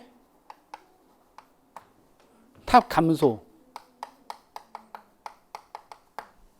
근데 이게 만약에 탑이 0을 가리켰으면 이렇게 안 나오거든요, 이게. 근데 일반적인 그 대학 교재에서는 탑이 0을 가리키는 것도 많아요, 알고리즘에서. 근데 공무원 시험 한 번도 이렇게 안 나온 것 같아요. 7급도 그렇고 9급도 그렇고 심지어 기술고시까지 해도 항상 이제 탑은 마이너스 1로 아주 고정적으로 이제 되고 있는데 이것도 마찬가지 마이너스 1을 했고요. 그럼 여기서 이제 예를 들어서 4개짜리 만들었어요. 탑 주고 여기서 이제 S에다 S 넣었잖아요. 그럼 뭐야? 근데 푸시니까 삽입이잖아요. 그러면은 뭐부터 해야 돼요? 탑이 증가되겠죠. 왜냐면 여기다 못 넣잖아요, 지금. 당연한 거잖아요. 여기다 못 넣으니까 탑이 하나 증가되고 여기다 S 넣는 거죠, 이렇게. 당연한 거예요, 그냥. 그 다음에 푸시 T를 또 해주니까 다시 하나 증가하고 T가 들어가고. 그 다음 팝을 했어요. 팝, 삭제. 팝을 하면 뭐예요? 삭제 후에 탑 감소죠. 여기 있으니까 가르치는데. 그럼 얘가 감소가 얘가 뭐예요? 삭제가 되면서 이게 하나 감소돼서 탑은 여기를 가리키는 거죠. 그러니까 항상 탑은 뭘 가리키는 거? 이 구조에서는 데이터가 있는 방을 가리키고 있는 거죠. 이렇게 보시면. 그래서 이 상태에서 다시 이제 푸시 R을 하니까 하나 또 증가해서 R. 또 P 하나 증가해서 P. 또 푸시 또 하나 증가해서 Q. 근데 팝 요거 지워지고 탑은 요게 가리키고. 그 다음에 또 있나요, 코드가? 그냥 이거네요, 그냥. 여기에서 정답은 뭐냐, 이거 찾는 거죠. 그래서 SRP 탑이 지금 2니까 1번 되네, 1번. 1번 되죠. 그래서 이거는 사실 그래요, 이거는. 문제로 뭐 우리 그 9급에도 아마 제 기억으로는 이게 알고리즘으로 나온 적도 있거든요. 근데 요거 벗어난 적 한 번도 없어요. 7급도 마찬가지. 7급, 9급, 5급 기술고시도 다 똑같아요, 맨날. 왜냐면 탑을 0으로 마이너스 7로 주니까. 그러니까 제가 항상 7급이나 이제 자료구조나 아니면 9급 수업할 때도 요건 꼭 보라고 그래요. 그래도 혹시나 갑자기 이거 0으로 바꿀 수 있으니까. 0으로 바뀌면 확 바뀌는 거, 이거 알고리즘. 꼭 기억하셔야 돼요. 그러니까 이게 무조건 외워서 푸는 건 아니에요, 여러분들. 알고리즘 이해하고 풀어야 되는 거니까. 16번 정답은 1번으로 보시면 돼요. 그리고 그거 이제 순서 한번 제가 해설로 써놓은 거고요. 네, 17번. 요거 이제 그 해시죠, 해시. 충돌 발생하는. 근데 이제 중요한 게 뭐 9급에서도 뭐 몇 번 나왔죠. 이게 이제 선형조사법 쓰는 것도 있고 아니면 2차 조사법 쓰는 것도 있고. 선형조사법이 충돌 발생되면은 방 번호를 플러스 1 했다가 또 충돌 발생 플러스 2 했다가 또 플러스 3 했다 이렇게 쭉 가는 거.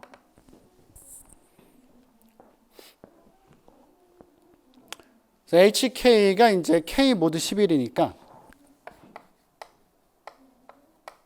11이고 23이 저장된 버킷 번호를 찾아라. 그럼 그대로 넣으면 되죠. 제가 지금 12니까 11을 11로 나눠서 나머지가 1이니까 12가 1로 들어갈 거고 33은 11로 나누면 나머지 0이니까 33 1로 들어갈 거고 13은 나머지 2니까 1로 들어갈 거고 55는 0이니까 충돌 발생했죠. 충돌 발생해서 플러스 1 또 충돌 발생했어요. 플러스 2 또 충돌 발생했어요. 다시 돌아와서 플러스 3 이렇게 된 55가 1로 들어가요. 그러니까 마찬가지 무슨 뜻이냐면은 선형 조사법을 쓰게 되면은 이 방이 지금 몇 천 개 있어요. 몇 천억 개가 있어요. 예를 들어서. 그럼에도 불구하고 맨날 여기에서 왔다 갔다 하거든요. 그래서 이제 2차 조사법은 뭐예요?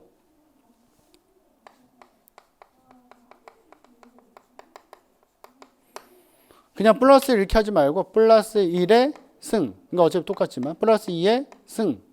제곱 붙이는 거죠. 플러스 3의 승 이렇게. 그래서 처음에는 이제 옆에 칸 봤다가 또 충돌 발생되면 4칸 건너뛰었다. 또 충돌 발생되면 9칸 건너뛰었다. 이렇게 가는 거죠. 그러니까 넓게 쓸 수 있는 거 충돌 발생할 때. 이 조사법. 이것도 문제 나온 적 있어요.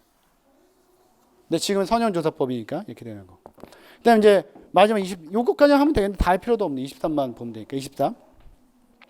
23은 11을 넣었을 때 11로 나눴을 때 나머지가 2가 될 거니까 들어오는데 이제 충돌 발생했죠. 그래서 한번 갔다가 결국 1로 들어가네요. 이제 간단하게 나온 거죠. 이건 간단하게. 그러니까 해시 함수 문제 중에, 그러니까 해시에서 충돌 발생했을 때 어떻게 해결하냐의 문제 중에서는 이제 풀 수 있게끔 된 문제 중에 하나죠. 그래서 4번 방에 들어가 있네요. 4번 방. 정답 4번 되죠. 여기 들어. 그래서 그것도 이제 해설에다가 쭉 한번 텍스트로 써놨으니까 한번 확인해 보시면 좋을 것 같아요.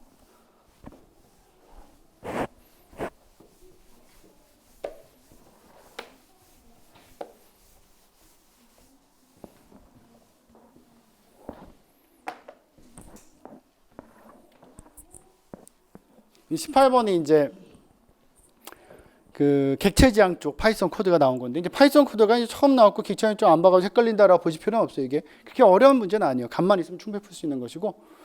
그래서 학생 아이디 및 국어, 영어 성적의 평균을 출력할 수 있다. 가에서 다에 들어갈 내용을 바르게 연결한 것은 이렇게 되는. 코드가 이렇게 돼 있죠. 근데 여기서 이제 보면은 요게 이제 클래스잖아요. 지금 스튜던트 클래스를 만드는데, 이게 파이썬 코드를 한번 자바만 봤다면 좀 헷갈릴 수 있는 게 뭐가 되냐면은 이게 뭔가라고 할 수 있어요. 왜냐면 우리가 이제 자바에서는 생성자를 만들면은 클래스명과 동일한 메소드를 만들어서 생성자 메소드를 쓴단 말이죠. 근데 우리가 지금 보고 있는 파이썬에서는 그렇게 쓰지 않고 요걸 써요. 이니셜 약자. 그래서 요걸 우리가 초기화 메소드, 초기화 메소드 함수 이런 말을 쓰죠. 생성 초기화. 이게 생성자예요, 생성자. 생성자가 어떤 역할을 하는 거예요? 객체를 만들 때 자동으로 초기 값을 넣어주는 거죠. 그래서 이제 우리가 그 파이썬에서는 그 메소드를 쓸 때 자기 자신을 항상 써줘요, 셀프를. 얘도 마찬가지. 보통 다른 함수에서는 이게 매개 변수란 말이에요. 이게 매개 변수고 이건 자기 자신을 말하는 거기 때문에 다른 만약에 그 언어에서 함수나 메소드면 여기다 그냥 빈가로만 쳐놓는단 말이에요, 이렇게. 빈가로만. 근데 여기 셀프가 들어가요. 자기 자신이라는 뜻으로. 그게 하나 다른 거고, 결국은 이제 외부에서 받아들인 id, kor, eng를 갖다가 자기 자신의 객체에다가 넣어준 역할을 하고 있는 거죠. 초기화 시켜주는 거. 그래서 이제 생성자 같은 자바에서 문제 나올 때 구급에서 예전에 생성자는 객체를 생성한다라고 해서 틀리게 써놓은 적이 있죠. 생성자는 객체를 생성하는 게 아니라 생성자 메소드는 객체가 생성될 때 자동 실행되는 초기화 메소드 이렇게 돼야 되는 거죠. 그죠? 그런 거. 얘도 마찬가지. 그래서 이제 sum이라는 메소드 함수 있고, avg라는 이제 함수가 또 있네. avg 같은 경우는 이제 뭐겠어요? 이 sum에 계산된 걸 가지고, 그러니까 sum에 계산된 거, 이걸 2로 나누겠죠. 근데 이제 이걸 그냥 쓰지 않고 밑에 쭉 여기 이제 보는 것처럼 자기 자신이 이걸 쓰기 때문에 이거 셀프로 쓰겠죠. 셀프로 이렇게. 이런 식으로. 그래서 뒤에 보시면 그거만 하나 이제 들어가는 거. 섞여서 보이네요. 그러니까 이런 형태가 아니라 이게 실제 쓸 때 이렇게 쓴다는 거예요. self.sum 이렇게 쓴다는 거. self.sum에 2로 나누는 거 이렇게. 그 다음에 요게 이제 뭐가 돼요? 요게 리스트예요. 이게 std가. std 리스트에다가 요 세 개를 만드는데 결과적으로 이거는 의미적으로 객체를 생성하는 거죠. 스튜던트로 이제 요 객체 하나 만들어지고 이 학생 하면 들어온 거죠. 그럼 이제 초기화 돌아가면서 요 자리에 이제 이거 들어가면서 객체가 만들어지겠죠. 요거 하나 만들어지고 요거 하나 만들어지고 요거 하나 만들어지고 이렇게. 세 개 만들어진 거를 포문에서 이제 요거 출력 다 하는 거잖아요. 출력 다 하는 거니까 투함수 이용해서 이게 반복 변수예요. 반복 변수 이용해서 뭐 넣어야 되겠어요? 당연히 이게 STU 넣어야죠. STU 리스트를 하나씩 끈집어서 넣어주는 거니까 반복해서 그 출력하는 거 밑에서 그냥 그런 것 같아요. 그래서 결과적으로 코드 자체는 파이썬 문제가 2개 나왔지만 파이썬의 특성을 막 물어보거나 그런 문제는 아니었다. 일단 여러분들이 그렇게 생각을 하셔야 되고 다만 이건 객체에 대한 개념을 어느 정도 알고 있어야 돼요. 그러면 좀 더 쉽게 볼 수 있는 코드가 된다고 보시면 되고 그래서 STO 이게 써 있어서 좀 헷갈리네요. 일단 3, 4번은 아니고요. 이렇게 써져 있습니다. 1, 2번. 이게 스튜던트 아니네요. 1번. 여기도 to.id, to.avg 이렇게 쓰는 거니까. 왜냐면 이거 to라는 반복 변수를 이용해가지고 지금 결국 위에서 출력을 하는 거니까 따로따로 이렇게. 그래서 18번 정답은 1번이죠. 1번 코드. 요까지 보셔야 되고 뭐 간단하게 이제 해서 써놨는데 참고로만 한번 보시면 될 것 같고요. 포문으로 반복 to를 이용해서 이제 이 문을 계속 반복할 수 있도록 출력할 수 있도록 해주는 거 맞고요. 그래서 파이썬은 앞으로는 여러분들 이제 좀 코드를 보셔야 되는데 그건 아무거나 막 다 보실 필요는 없고 제가 볼 때는 정보적 기사 쪽에 나왔던 문제들 그 파이썬 문제들을 좀 보시면 거기 이제 파이썬 특성 나타내는 문제도 많이 있거든요. 제가 앞으로 이제 문제풀이 뭐 지방직 할 때도 모의고사에 넣어서 또 보여드릴 거니까 그런 걸 봐놓으시면은 지금 뭐 24년도 국가직에서는 이렇게 파이썬이 나왔지만 소방경찰에서는 또 그 기사 문제와 흡사하게 파이썬의 특성 나타내는 문제 냈거든요. 그런 것까지 이제 좀 대비를 해야 된다라고 보시면 되고요. 근데 19번도 뭐 그렇게 어렵지 않아요. 아주 간단하게 나왔죠 문제가. 말은 좀 길어요. 이게 말은 길어서 헷갈릴 수 있는데 정답은 이 병행제어 로킹 기법만 정확히 안다면 충분히 잘 풀 수 있는 문제다라고 보시면 돼요. 그래서 병행수행 및 병행저에 대한 설명으로 옳은 것은 2단계 로킹 규약을 적용하면 트랜지션 스케줄의 직렬 가능성을 보장할 수 있으나 그러니까 직렬 가능성은 뭐예요? 정확한 값이 나오냐를 말하는 거죠. 그러니까 우리가 이제 그 병행 수행을 한다는 것은 병렬 수행을 하는 것인데 성능을 위해서 하는 것이고 병렬 수행하다 보면 직렬 수행하던 값이 안 나올 때가 있거든요. 근데 그 값이 나오는지 보는 게 이제 직렬 가능성인데 교차점 발생했을 때 우리가 이제 일반적으로 병행 수행이나 병행제를 위해서 썼던 게 뭐가 있냐면은 로킹 기법이 있어요. 근데 로킹 기법은 좋은데 뭐가 안 되냐면 직렬 가능성 보장이 안 돼요.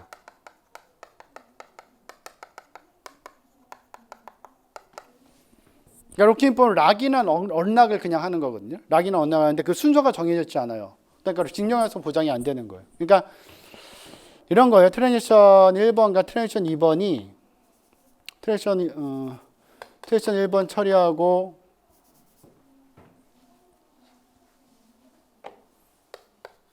트랜지션 2번을 처리한다. 이게 직렬이죠, 직렬. 직렬 처리. 이때 나오는 결과값이 분명히 있을 거예요. 아니면 반대로 T2를 먼저 처리하고 T1을 처리했을 때 결과값도 있을 것이고 이렇게 되는 거거든요. 근데 우리가 이제 여러분들 그렇잖아요. 그냥 단순하게 그 트랜지션 처리하는 거를 그냥 여러분들 그거 생각하시면 돼요. 그 운영체제에서 프로세스 처리하는 거 똑같아요. 여러분 프로세스 하나씩 돌리지 않잖아요. 여러분들 컴퓨터 하는데 음악 1시간 듣고 끄고 인터넷 1시간 하고 끄고 그 다음에 뭐 한글 문서 작업 1시간을 이렇게 끄고 안 하잖아요. 같이 하잖아요. 동시에. 근데 여러분들 컴퓨터는 어차피 CPU가 하나이기 때문에 동시에 처리가 안 돼요. 그럼 어떻게 되는 거예요? 그 메커니즘을 집어넣은 거죠. 시간을 분할해서 처리할 수 있도록. 얘도 마찬가지예요. 이 두 개가 같이 들어갈 수는 없지만 그런 효과를 내기 위해서 이걸 병행 수행하는 거예요. 병행 수행. T1과 T2를 적절히 쪼개서 그러니까 프로세스도 스레드로 나뉘는 것처럼 트랜지션을 적절히 쪼개서 이렇게 처리하는 거예요. 이렇게. 아주 빠른 속도로. 그럼 사용자가 느낄 때는 아 이게 두 개 같이 실행되는구나 느낄 수 있도록 마찬가지거든요. 근데 이렇게 병행 처리, 병렬 처리를 했을 때 예를 들어서 만약에 이 값이 이 노란색과 흰색 이 두 개 값이죠. 이 두 개 값이 나온다면 둘 중에 하나가 나온다면은 처리가 정확히 된 건데 예를 들어서 이거는 뭐 100이고 이건 200이었어요.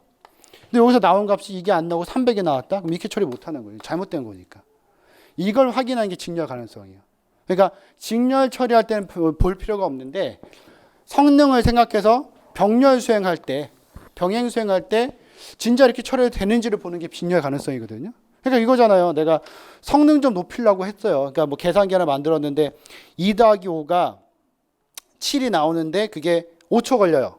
근데 성능 좋게 한다고 2 더하기 5를 계산했을 때 1초 걸리게 만든 거예요. 그래서 빨리 나오는데 8이 나와요. 그럼 안 될 거 아니에요. 그러니까 값이 나오는 게 정확해야 되니까 못 쓰는 거예요, 사실 이거는. 그래서 어떻게 할까 하다가 그럼 이거 좀 바꿔보자. 2단계로 바꾸자 해서 2단계 로킹을 만든 거예요. 그래서 얘는 이제 두 개로 나뉘어요. 확장 단계하고 축소 단계. 확장 단계 락만 하고 축소 단계 언락만 하는 거예요. 아예 고정되어 있어요. 이렇게 했더니 드디어 직렬 가능성 보장이 되는 거죠. 근데 이제 이게 뭐가 문제냐면은 먼저 쫙 잠그고 그다음 다 풀고 이렇게 해야 돼, 나중에. 너무 꽉 잠기는 거 이게. 그래서 직렬 가능성이 보장이 되는데 너무 잘 묶으니까, 너무 잘 잠그니까 어떤 현상이 발생돼요? 초착 상태가 발생하더라고요. 이렇게 되는 거예요. 그래서 또 만든 게 이것까지 지금 안 봐도 되는데 이거 정답 이거죠 지금. 1번 되는데 그래서 또 만든 게 타임스탬프예요. 그래서 타임스탬프는 이제 교차 상태 발생 안 하고 만들었기 때문에 교차 상태 발생 안 하거든요. 이거는 발생 안 하는데 오히려 예전에 병행 수행 안 할 때 문제점이 발생돼. 연쇄복귀 문제가 발생돼. 여기까지 제가 이제 보통 정리를 해드리는데 그중에 요게 나온 거죠. 요게. 실질적으로 여러분들 그 은행권이나 이런 데서 실제 그 업무 보건대 DB 쓸 때 2단계 로킹 안 써요. 이거 있으면 엄청 성능 낮아져 이거 사실은. 그래서 보통 이제 독립성 레벨을 쓰는데 독립성 레벨까지는 9급에 나온 적은 없어요. 7급에는 등장했지만 그래서 그것까지 볼 필요는 없고요. 그러니까 실제로는 좀 약간 믿고 써요. 낙천적으로 쓰는 거죠. 문제 발생 안 하겠지라고 쓰고 발생되면은 그거 이제 고치는 식으로 보통 그렇게 많이 가죠. 실제로는. 근데 우리 이제 문제 나오니까 알아놔야 되는 거고. 이번에 트랜지션이 데이터의 공용락은 같이 쓰자 이거죠.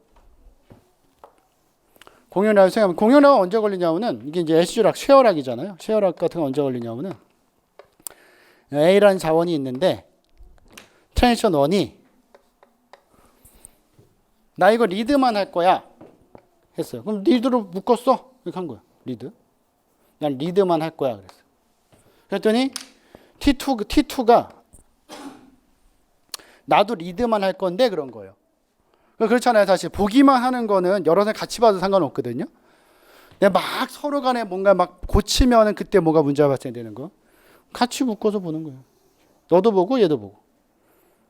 T3도 그 리드만 할 거면 같이 볼 수 있어요. 근데 라이트 하면 안 되죠. 고쳐지는 거니까 데이터가. 그래서 공용 라이트 수행하면 해당 데이터는 라이트는 절대 하면 안 돼요. 리드만 하는 거예요. 리드 연산만 수행하는 거예요. 리드. 읽기만 할 거니까. 근데 아까 T3가 나는 이거 리드도 하고 라이트도 할 거야. 나도 포함시켜줘. 포함 안 돼요. 대기해야 돼요. 무슨 말인지 아시겠죠? 그죠? 이렇게 들어가는 거.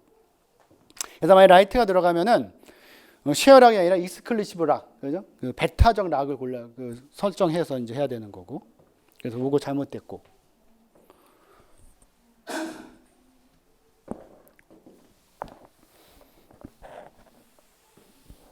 하나의 트랜지션 여러 개의 데이터 변경 연산을 수행할 때 일관성 없는 상태의 데이터에서 데이터를 가져 수행한다.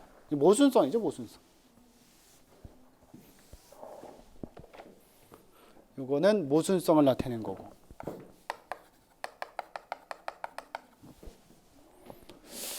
(4번은) 갱신 분실은 갱신된 게 날아가는 거, 잊어버리는 거. 트랜지션이 완료되기 전에 장애가 발생해서 롤백 연설을 수행하면은 이 트랜지션이 장애 발생 전에 변경한 데이터를 가져가 변경 연설을 수행한 또 다른 트랜지션에도 롤백 연쇄 복귀죠. 연쇄 복귀가. 설명만 이제 다르게 써놓은 거. 이게 언제든지 이런 것도 다 문제로 나올 수 있기 때문에 잘 봐놓으셔야 돼요. 그래서 정답은 1번이죠. 옳은 걸 찾아라 했기 때문에 이게 충분히 어렵게 낼 수 있는 문제였는데 아주 뭐 기본적인 형태로 그냥 문제를 낸 거다라고 보시면 될 것 같아요.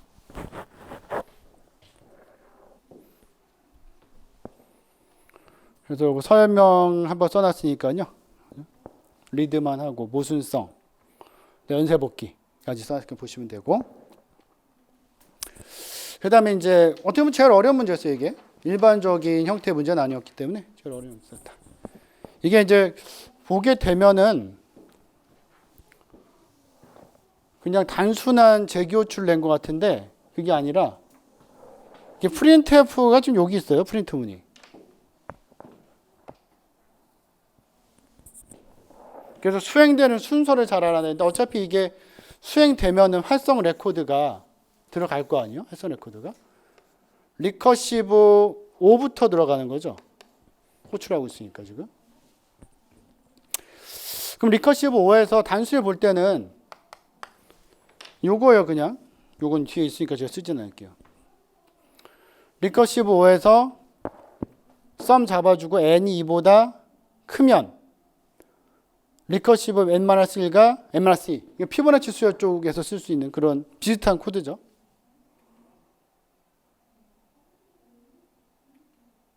이런 식이죠. 이런 식. 5에서 2보다 크니까 4, 3으로 나뉘고 4도 3, 2로 나뉘고 3도 2, 1로 나뉘고 근데 이제 2, 1, 1 같은 경우는 이 코드에서 2, 1 같은 경우는 else로 넘어가서 n을 그냥 썸에 넣어주는 형태죠. 이게. 그리고 그걸 나중에 다시 두 개를 뭉쳐서 그 뭐 하는 거 합계를 구하는 거 프린트를 찍는 거거든요, 지금. 그래서 결과적으로 이제 이게 이렇게 나온 거예요. 지금 찍힌 순서는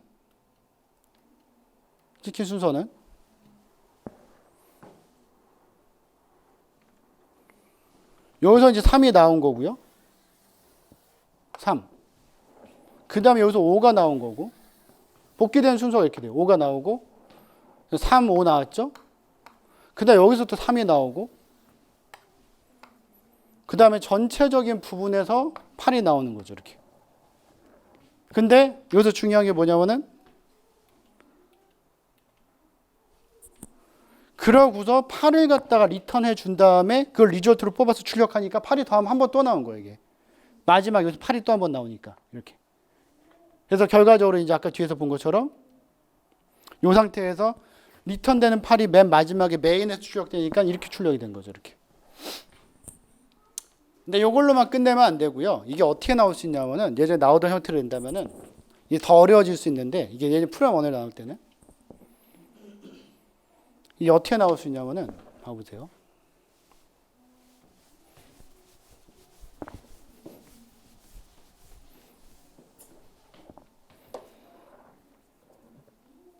뭘 생각해 보면 좋을 것 같냐면은 그러면 이 순서를 알 수 있거든요. 호출되는 순서.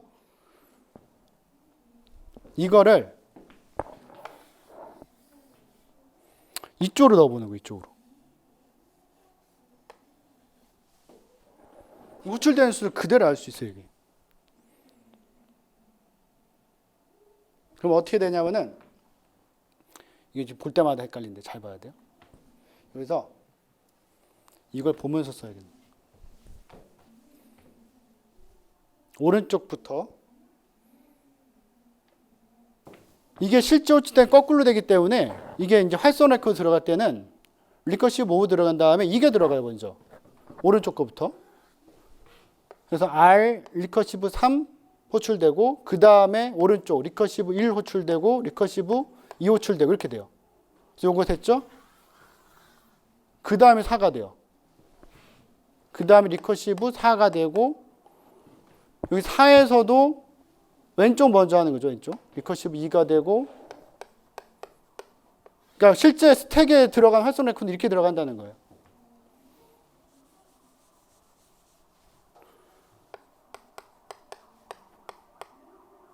들어가고 리커시브 3 되고 여기서도 리커시브 1 먼저 되고 오른쪽부터 거꾸로 들어가는 거니까 이렇게 된다고. 아 이거 잘못 썼다 이거. 이건 2. 그래서 나중에 이걸 그대로 출력하면은 요 순서로 나와요. 요 순서로. 2, 1, 3, 2, 4, 2 이게 이제 어떻게 출력되는 거예요? 그래서 여기서 3 나온 거고 지금 출력된 거는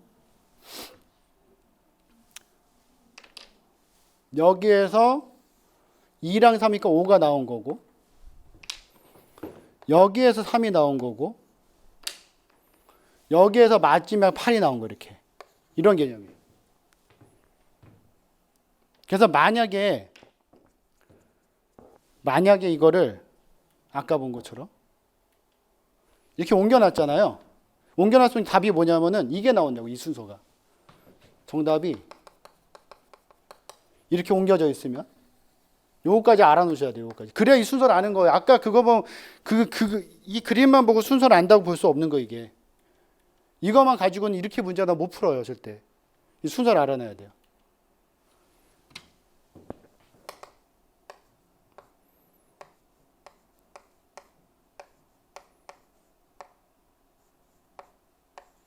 팔 나오겠죠. 끝에. 5가 아니죠. 5가 아니죠. 마지막에는 8로 들어갈 거니까 8이 되죠. 이렇게 된다고. 이렇게 실제 출력되는 거. 그래서 만약에 이게 예전에 그 프로그램 언어에 나왔던 거예요. 이게 문제가 어렵게 나왔던 거지만 그래서 그때는 이걸 비교하는 걸로 돼서 지금처럼 이렇게 낸. 근데 제 기억으로는 몇 번 안 돼요. 두세 번밖에 안 돼요. 어렵게 나왔던 거는 7급이었던 것 같기도 한데 이게 여기로 들어가면은 이렇게 출력될 수 있다까지 한번 봐놓으시면 좋을 것 같아요. 그래서 일단 순서는 이렇게 되는 거, 요 순서로 된다는 거, 그죠? 그걸 좀 이제 기억해 놓으시면 되고 들어갈 때 이제 활성 레코더가 거꾸로 들어가서 나중에 반대로 출되기 때문에 반대로 이제 그 리턴 되기 때문에 오른쪽부터 들어가는 거 이렇게 쭉 나열되는 것까지 한번 보시면 좋을 것 같아요. 그래서 일단 9가지 문제 쭉 한번 풀어봤고요.